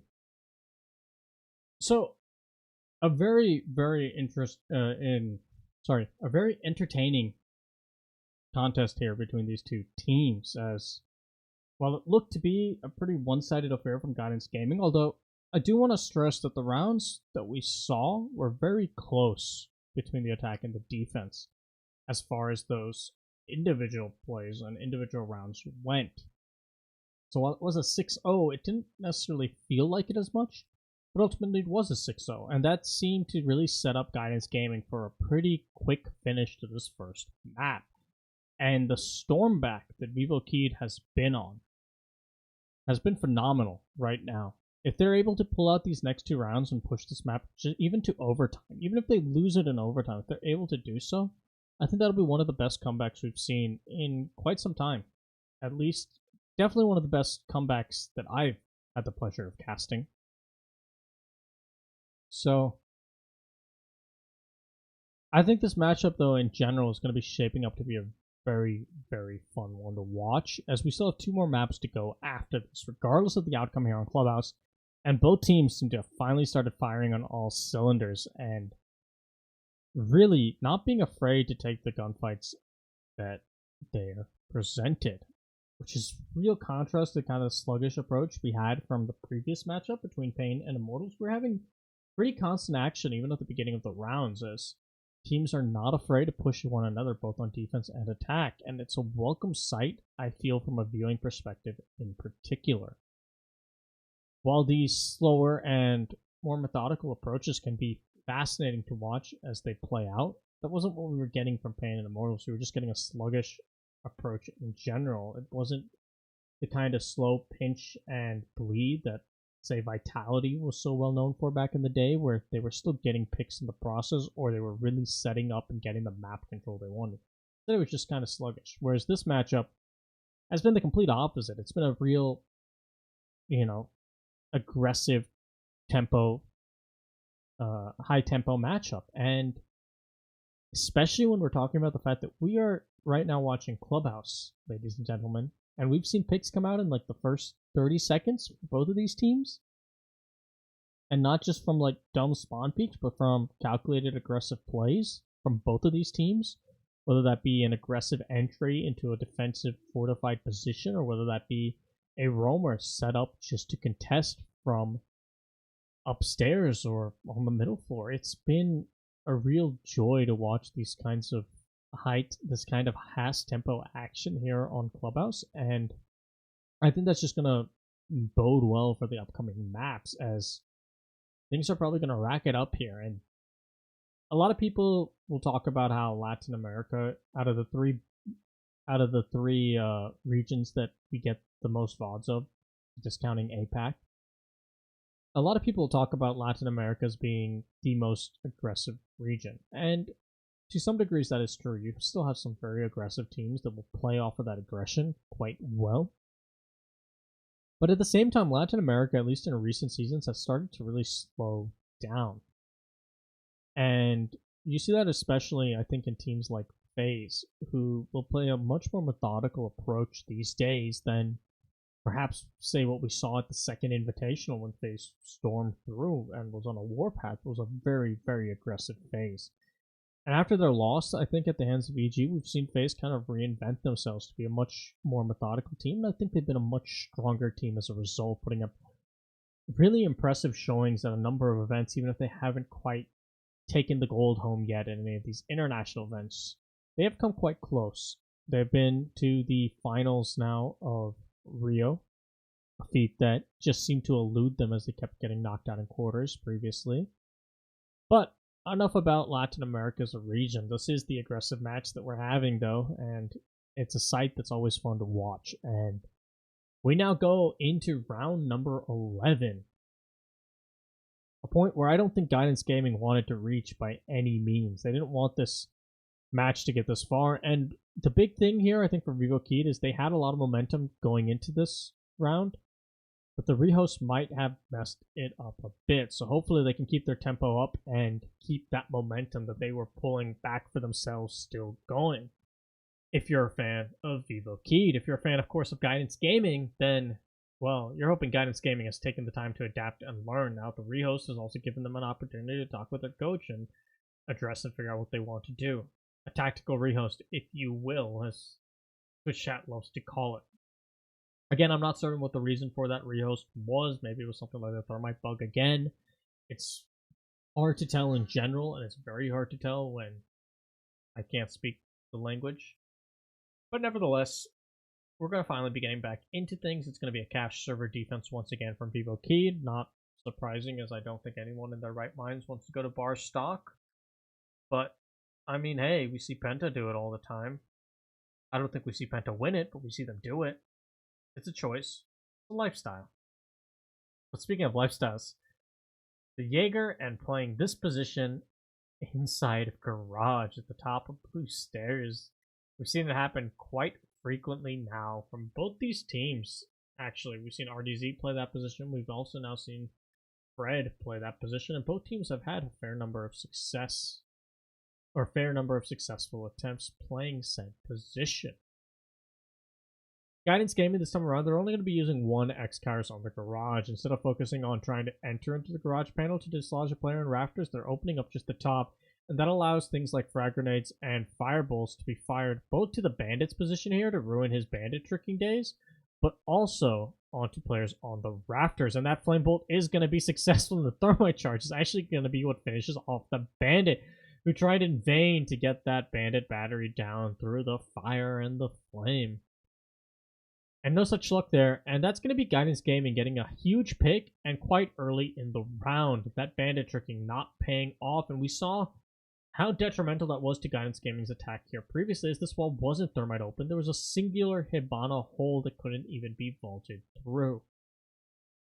So well played there from Guidance Gaming to dislodge the bandit. Their next target looks to be the Valkyrie set up inside of Rafters, and now that they have the server wall opened up, the Valkyrie's going to have to just win gunfights down below without standing up. Not an easy task to be sure, especially not when you see the upside down rappel angle being employed by the Hibana. They know exactly where the Valkyrie is, and she's going to try and rotate away, but RDZ, watching from the server balcony, is going to take her out. Vivo Key find themselves in a 3v5, and this time there's a whole minute left for Guidance Gaming to work with. A very difficult position if you are Vivo Key and wanting to salvage this round. The momentum you seem to have going into this round prior to the rehouse seems to be all but lost, and Miracle is going to just dig the nail further into the coffin as he picks off the Jaeger. Pandix having to get aggressive here with the smoke now. We're likely going to be seeing a vault come soon. He's going to have to make some magic happen as he's in a 1v5 as BMH will take down Barrett. And we're going to see that vault come through, but the sound is definitely there for the team. He can't even shoot the planter. He's going to have to vault back into construction. They know exactly where he is. He has one gas canister in the chamber, 4 shots in the shotgun, and ultimately he's got to find 5 attackers, only one that's lit up at all. He finds Alpha, but Miracle is there to shut him down, and Guidance Gaming aren't going to let the map slip away from them just quite yet. A very, very solid and beautiful execute there from Guidance Gaming onto the Caption server side to get the final round they needed. And part of that might be that Vivo Key just lost a bit of the energy and momentum they had going into the round. Rios can often zap teams of said energy, but I think a big part of that was also just Guidance Gaming made the one adaptation they needed there in terms of how do we dislodge the bandit. Okay, this time instead of opening up the two Hibana charges onto the garage panels so that we can deal with the player playing Rafters, let's ignore the player playing Rafters. At least until we open up server panel. Server panel is our first priority. Server panel will actually make it easier to deal with the player playing Rafters, so we don't need to prioritize a Hibana hole just to deal with that player in garage and Rafters. Instead, we're going to open up the very top where we can arc a Capital Bolt in and deny the bandit trick entirely. And the bandit, to his credit, did still try and get the exothermic charge. And if he gets that, I'm not even certain if that would have been worth it, because he still would have died. The flames were just a second away from killing him, even if the exothermic charge did not. But I think there was also a point where the bandit just felt that he was committed and wanted to make sure that his life went out with some ability and trade. He didn't get that. Wall went open. Bandit was down. Now the Valk is in an impossible to rotate position. She would have to make some magic happen on the top of those Rafters, and you know, you can't expect that. She was picked off, and now it's just up to 3 members as they have to face the barrage with all of the map control in the favor of the attackers. So, good adaptation there from Guidance Gaming, really isolating what was the problem for them on their previous takes. It was a bandit. Well, what's the solution? Well, we don't have a map that can deal with the bandit. Let's really focus our Capitao, and let's burn out the bandit. And they even got the pick on the bandit in the process. Sometimes you'll just deny the bandit tricks. The bandit can't play there. He runs off, and that's still a 5th player playing there. But that wasn't the decision that Vivo Key had committed to, and that ultimately cost them that round and that map. But we are going to be getting into map number 2 shortly. I'm not sure which map it is, or even whose pick.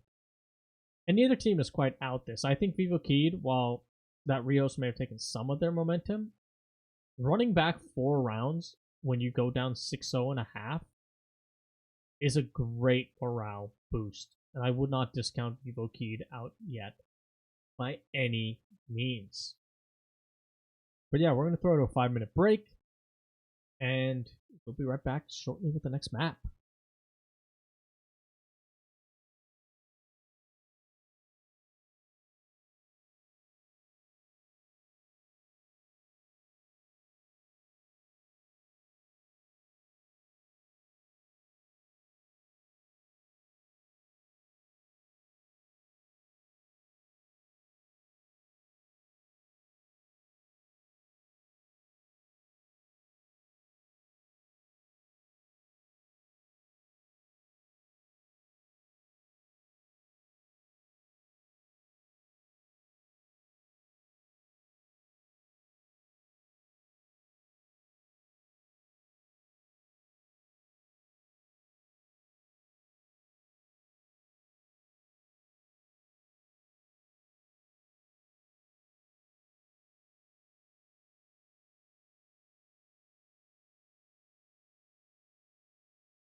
Alright, ladies and gentlemen, it looks like we're going to be getting right back into things now.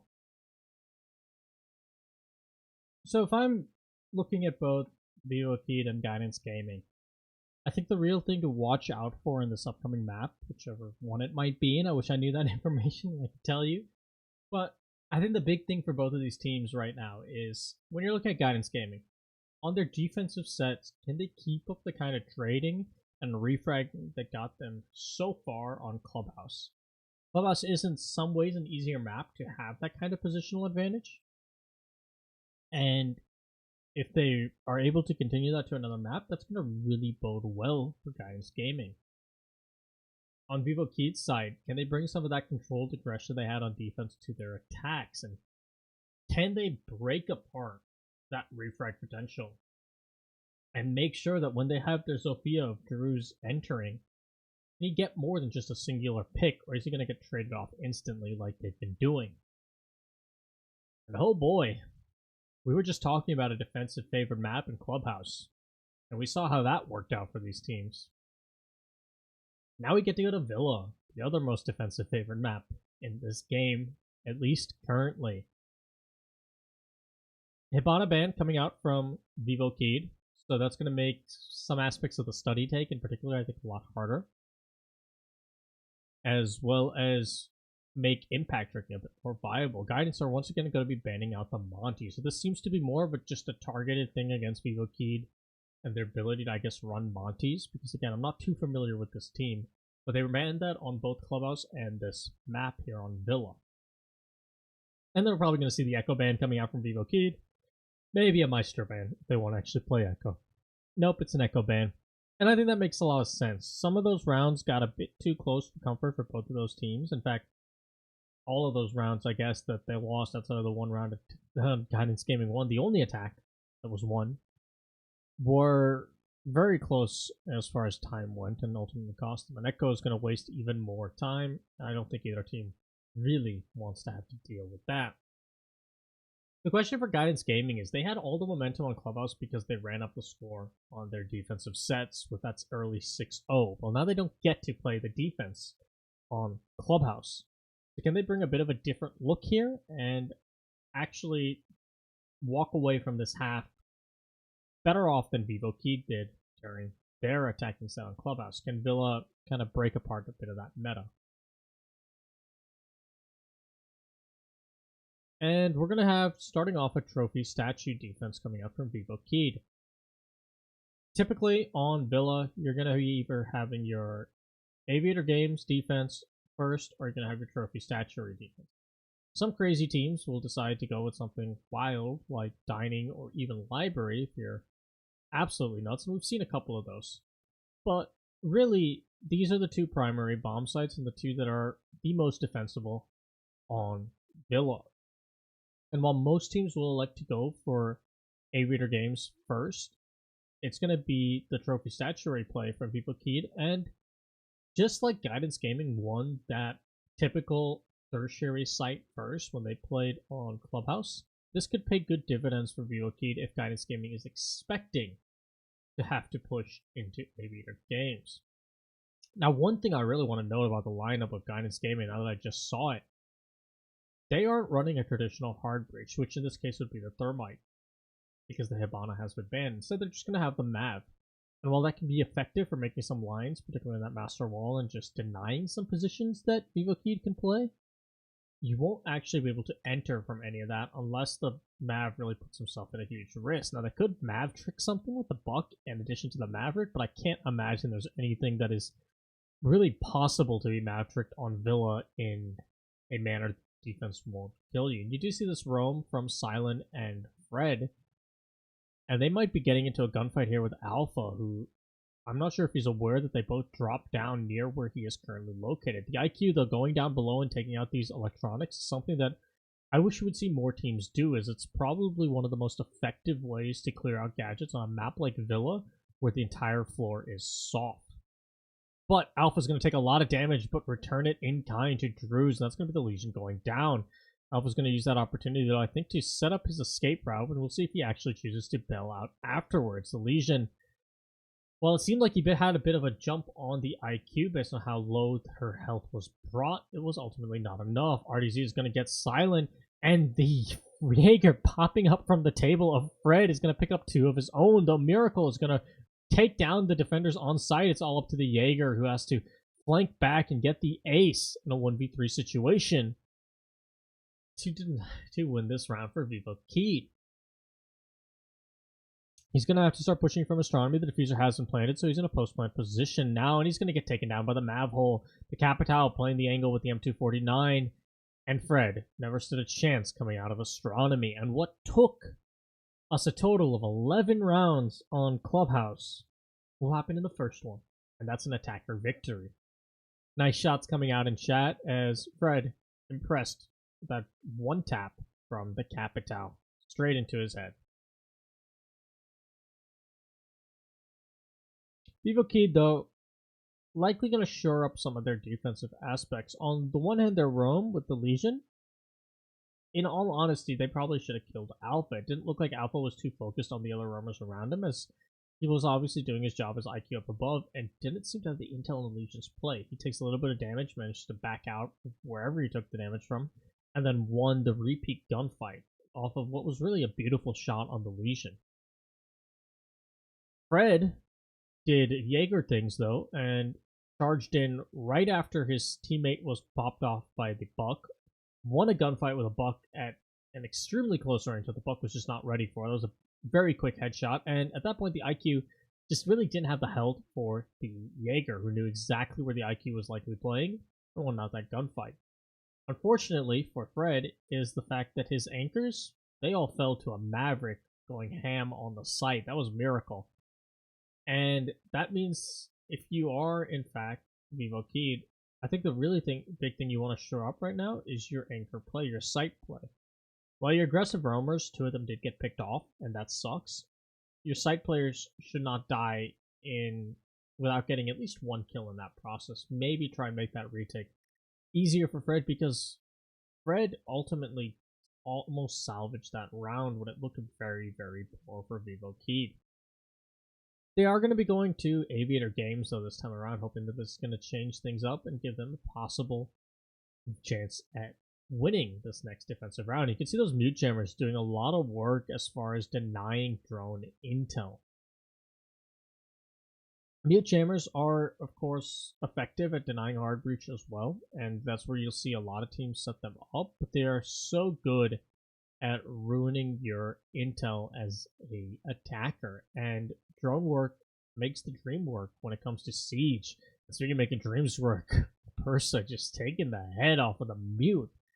Maybe I talked a bit too much about the value of his gadget, as he's going to be gone. RDZ is going to take down Fred as well. And we're just seeing the attackers out with a vengeance this time around. Guidance Gaming looking like they want to run up the score once again, but this time from the opposite side of the spectrum. Sillin is going to be tasked as the only roamer now left down below to try and ruin this Buck's day and prevent him from being able to dislodge the Maestro and the Smoke. His position, though, is known, and it's going to be a very difficult gunfight for him to win out, considering how cordoned back he is and how many angles he has to contest with. RDZ is going to start opening up the floor to try and dislodge the player playing above him. He might get peeked for those holes because they do work both ways, and the Smoke is going to have to make something happen if he wants to hold on to his life, as he's constantly being droned out, and the Buck knows exactly where this player is that he wants to remove, and he's going to get downed, actually.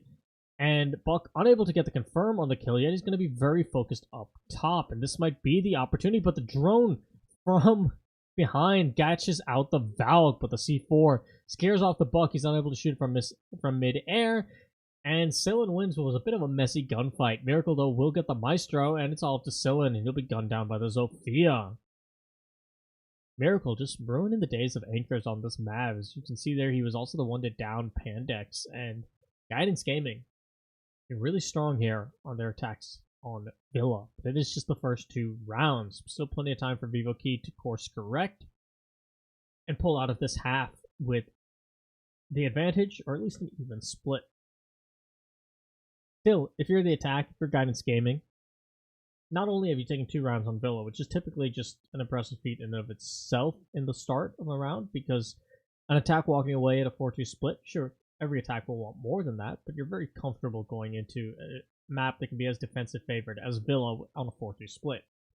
But I think even more so than normal for Guidance Gaming right now is the fact that the previous round had one attacking victory, and the other 10 were all defensive wins. Yes, it was Clubhouse, another defensive side map.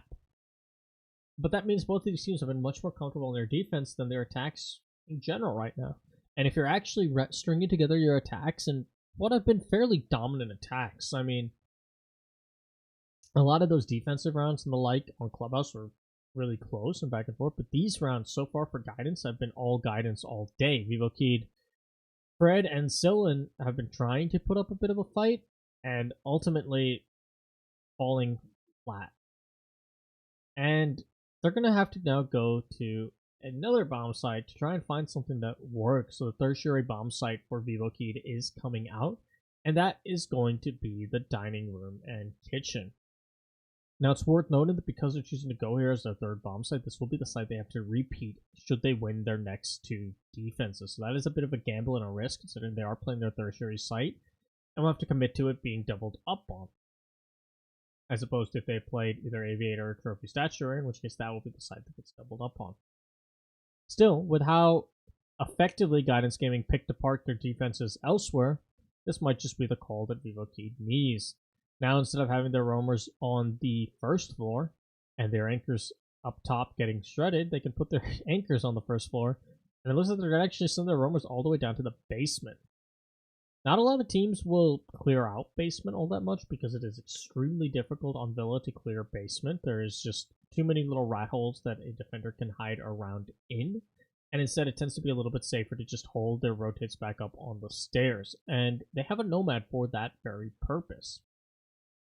So that could make the life for Sillin and his teammate in Fred a little bit more challenging when they try and retake and push back up onto the site. And Fred's actually going to seem to get the call to come back, and Sillin has actually already come all the way back from the bottom floor, playing on the red stairs. Miracle showing off the versatility of the Maverick, taking down that castle barricade with quick efficiency, and then starting onto the reinforced wall. And I don't think we see a lot of Mav play in Villa. So a lot of times he does just get banned, but we definitely don't see a lot of Mav play to substitute as your other hard breacher on Villa. You typically do still want someone that can at least get you into the sites, and so far for Guidance, they haven't needed that. Miracle's been very effective here on this Maverick, and he's been racking up kills onto the anchors every single round, being the one to shred through them. They will drone out the castle pushing up, but it will be to no avail as Pandex will get the kill, but he will be refragged from RDC. Miracle will get one onto Barrett, and once again, we're seeing that excellent refrag game coming out from Guidance. RDZ will get one onto Scylla, and Bursa will get one onto Drews, and Fred will get the refrag onto RDZ, but he's left in a 1v3. He does know the plant is going down, but he has to find the planter before it happens. He's going to fire off some shots, and he's able to stop the planter, but not before the plant goes down. Alpha's there to shoot him in the back. He was in a difficult crossfire either way, even if he did deny the plant. And that's going to be Guidance Gaming, going up 3-0 on their attacking set, looking like a well-polished and coordinated unit here on Villa, and Vivo Keyed off to another unfortunately slow start, but this time they won't get to play what is considered the favored side in their second half. And what I'm loving from Guidance Gaming is the same thing as we saw on their defenses of Clubhouse. Less so on their attacks, but on their defenses in particular, they were constantly being able to have players in position to get those refrags. We saw two beautiful refrags there come out for both when the Buck kills the castle from above, and then when the Buck dies, there was another instant trade. So that kind of refrag potential from Guidance Gaming to keep man advantage very firmly in their favor and just be a very well polished coordinated unit is paying off. I know I've come back to this point a lot, but I've never seen, or I can't recall the time I've seen Villa played essentially like a coastline without a full-blown dedicated hard breach style operator. The Thermite has Hibana. Again, Hibana is banned, and that was Vivo Keyed's ban, and maybe they read into the fact that Guidance plays this map with a Hibana and don't play it with Thermite. They don't have strats set up for it. But it looks like it backfired because they got Mav strats for days on Miracle, and it's paying off. And it's really cool to see because this is a map where typically that hard breach tends to be extremely important.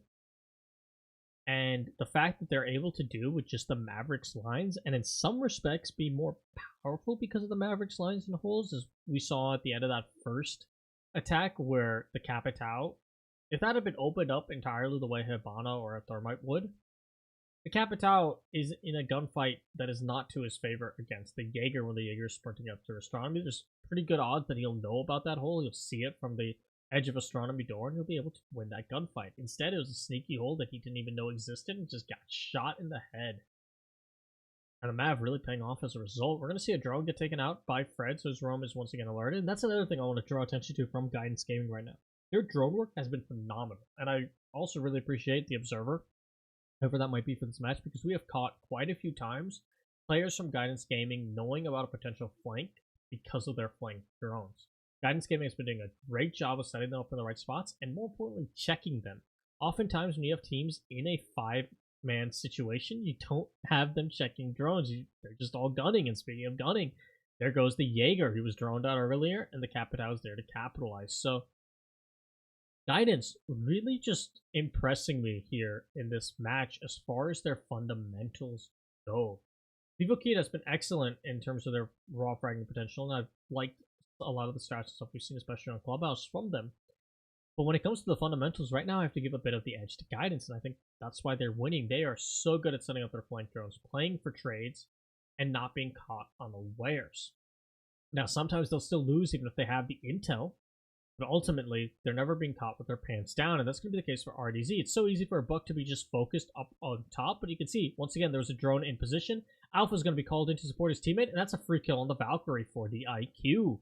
And BMH is going to get another onto Pandex. He tries to go for one more, but Barrett is there to shut him down. But again, it's a 4v2. Make that a 1v4 now for Drews, as Miracle will take down Barrett. Just Miracle having a hell of a day taking down the anchors. Drews' position is completely compromised, but it looks like he did down Miracle, who had the diffuser. That is a good position to be in, but he can get pinched from both sides. He does have some intel on how the push is coming up, but his position is completely and utterly compromised. Bursa playing some nice patience, not wanting to get aggressive on this Jaeger. They know they have 30 seconds. They know they have RDZ and Alpha pushing the Legion from the other side. No point in senselessly throwing his life away. Bursa's going to come around for the peak to try and distract the Legion, but the Legion won't be distracted. He'll take down Alpha, but that just means Bursa can shoot him in the head. And Guidance Gaming, 4-0 so far on their attack set. Again, I just want to compliment the droning and the fundamentals from Guidance Gaming. So, not only, I mean, there's a point where you have a team that's losing because they're throwing or they're struggling or whatnot. And some you have teams that are just outplaying one another, and that's why the other team is winning. And I don't know if I would go just so far to say Guidance Gaming is necessarily outplaying Vivo Kid by a huge amount. I think it's more so Guidance Gaming is doing everything right now in their attacks. And that's why they're winning them all by substantial margins.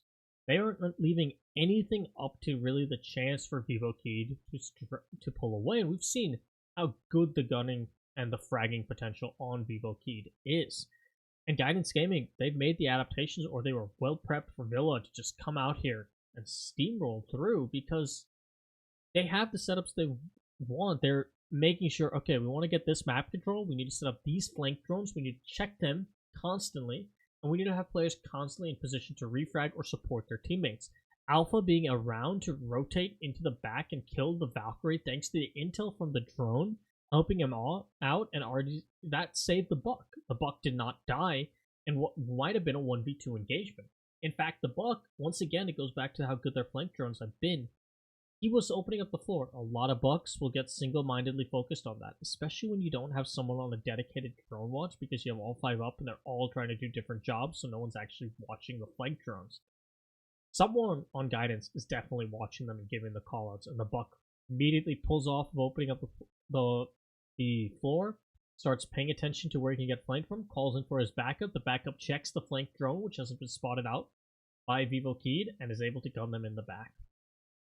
Now, the Vigil adaptation coming out from Vivo Kid can be a bit of a difference maker here against Guidance Gaming, as they won't be able to draw out the Vigil's position, which is important. when you considering how effective guidance has been because of their ability to draw out players and then fight for refrags. But ultimately, I would like to see more intel denial on the side of Vivo Keyed. Get some more mute jammers, get some more Mozzies, and make it difficult for Guidance Gaming to get the drone work that they rely on. And right now, you're basically affording Guidance Gaming the ability to move their drones everywhere they want. You do have a Vigil that is able to keep them somewhat distracted, but I don't think just the Vigil by himself is going to be enough, especially with how effective Guidance has been at getting those refrags. I think even if the Vigil does get a kill because of his gadget, he might get refragged instantly afterwards. You do see the Jackal pings also coming out from Guidance Gaming, so they know the position of one roamer as well. You can see RDZ and Alpha once again down below the positions. Both players have been playing the IQ of Alpha, trying to get, of course, a lot of these gadgets down below, and the Buck just doing Buck things to the floors, as Miracle is now going to start to work on this wall and give himself some nice lines to figure out who he can kill. And speaking of killing, RDZ, he's going to take down Fred, the Jaeger, downed by a frag grenade in the irony that is probably amongst the best in Siege.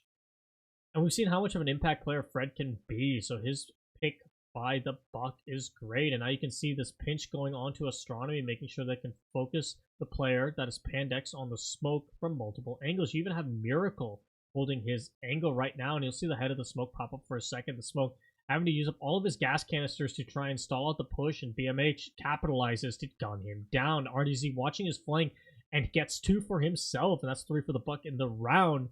It's all up to Barrett. He's going to win out the gunfight with the IQ, but at what cost? Extremely low on health, but a beautiful shot onto the Jackal before Burst is finally there to shut him down. And once again, you see those crossfires of Guidance Gaming really paying off, and I would imagine the reason the Buck looked back from the stairs is that they had a flank drone. They had the intel that, hey, Buck, you're getting flanked on Astronomy. And he said, all right, I got this. And he had it. He gunned down both players that tried to go for the flank. If that flank had paid off, that's Astronomy control suddenly re-forfeited back to the defense. And man count was stabilized as well, as it's likely they would have picked off the Jackal shortly thereafter. And you could see the IQ got gunned as well. But nevertheless, Guidance Gaming up 5-0 on the attack of Villa. And unless this turns into the Wreck Rogue match, where Villa just suddenly becomes the most attacker-favored map in the game, this is difficult for Vivo Keyed. We've already seen them fail to pull back the comeback on a map that was in their favor when they swapped sides. Although, granted, I do want to give a lot of props to Vivo Keyed because they came close. They pushed that to 6-4, and then an unfortunate rehost, I think, is really what killed a lot of their momentum, as well as good adaptation coming out from Guidance. But ultimately, now they're going to be in the opposite situation, regardless of how this turns out.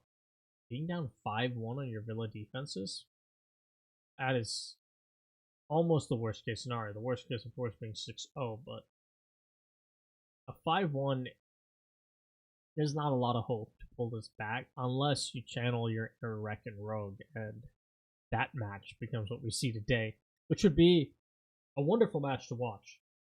And if these two teams push each other to a map 3 after those kinds of comebacks, I think we'll get a very exciting map 3. But ultimately, Guidance Gaming has been in the driver's seat from the start to finish here on Villa. And the question is, can they get it to the finish? Because they did lay off the gas on Clubhouse after an explosive start there as well.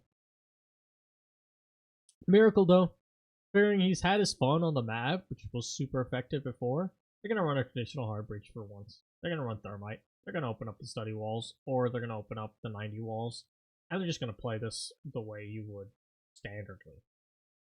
And whether or not that adaptation was worth making if you're Guidance Gaming remains to be seen. This might slow down some of the strong pushes that Guidance has had, but ultimately I think one thing it's definitely done is that Vivo Keyed isn't even running anything to try and deny a Thermite. They've just figured it's always a Mav. What's the point? Now, they do have this Maestro camera set up in study, but it's likely to be taken up by the Zofia shortly, so it won't be a threat for the Thermite. And you can see the Capital and Upside Down Repel holding down the 90 hallway to a degree, at least the corner where players often like to play. And Vivo Keyed seems to have been scared from the pressure of putting, well, I say scared, but the Vigil just running outside, calling it his home, He's gonna go all the way down to the sewers. That was a run out, didn't pay off, and his adventure's over. But as I was saying, up until the vigil ran out, it looks like Vivo Kid has slowed down their aggressiveness that they were showing off on Clubhouse in the early rounds here because they were getting punished for it, and they don't want to get punished anymore. But Drews will still be taken out, and that's the Legion down, as the smoke will actually not take any damage from the engagement. Also, Fred is extremely low on health. The Capitao, though, is on 10 HP himself, so this is still possible for Vivo Key to pull back. For once, time seems to kind of be on their side, but there's still a minute for Guidance Gaming to work with. They have the man advantage, and they've opened up the study wall that they wanted to. The gas canister has to come out at the 50-second mark, and you can see the Vigil and the IQ set to meet one another here on the first floor, and the IQ is going to get the better of the Vigil as she comes in from behind. Vigil not having intel on Alpha's position, and Guidance Gaming will going to get another flawless half the way they did on Clubhouse. BMH will get a pick onto Barrett to the low health. Capitao is still proving he's in these gunfights. He'll finally be taken down by Pandex, and Fred will get one onto Bursa despite his low health. Fred with another before Miracle is finally there to shut him down, and Miracle with 2 to end up the round, and that's a perfect half. 2 maps in a row for Guidance Gaming. Just excellent, I think, fundamentals from Guidance Gaming, and that's what's winning them rounds. And I think it's doubly great to see from a tier 2 team. You expect your tier 1 teams to have their fundamentals down. They don't always. In fact, a lot of times they don't. But the fundamentals are what gets you far in Siege. And a team like Guidance having all of their fundamentals down as far as working for refrags, as far as being able to pay attention and set up proper flank drones, and making adaptations throughout the match is how they want to adapt for what's troubling them. And that was, I think the big one was how they dealt with the bandage on the Clubhouse. That's what it takes to get into the next level of gameplay as a team. If we, the thing that G2, and I'm not saying Guidance Gaming is the next G2 by any means, it's far too premature of a call to make. But the thing about G2 that made them so feared for so long, and still does, is that G2 has always been phenomenal at their refrag potential. They do not let a man die and not get refragged. And as a result, G2 wins more rounds than they don't, and tend to have pretty great man advantages when they do so. And that's been their struggle, I think, at this season, is the fact that they haven't been refragging the way they used to. They did to some degree, and that's how they won against, in their most recent match, but against LFO, but ultimately they haven't been necessarily as potent at that as they've been in the past, at least not online. I'm sure they're still going to be a force in the upcoming major. So Guidance Gaming, showing off that same sort of refrag potential, is a great start. They're feeling themselves right now as Miracle's going for the spawn peak with the SMG-11 all the way down to Ruins. The ACOG SMG-11 days are far over, but don't tell this man that. He wants that kill. He doesn't get it. No one peeks into him, and RDZ doesn't get any for himself, but I think you're really seeing just the confidence available to Guidance Gaming right now, that they have Vivo Keyed on the back foot quite substantially. They want to just put the final nail in the coffin right here, right now, and just play this very aggressive, loose style on Villa, get a couple early picks, and that would probably break the backs of Vivo Keyed as far as their confidence goes. And RDZ spotting out some players on the study balcony, but unable to fire back, as it looks like they had spotted him out after he opened up the window. That is a bit of a loud noise.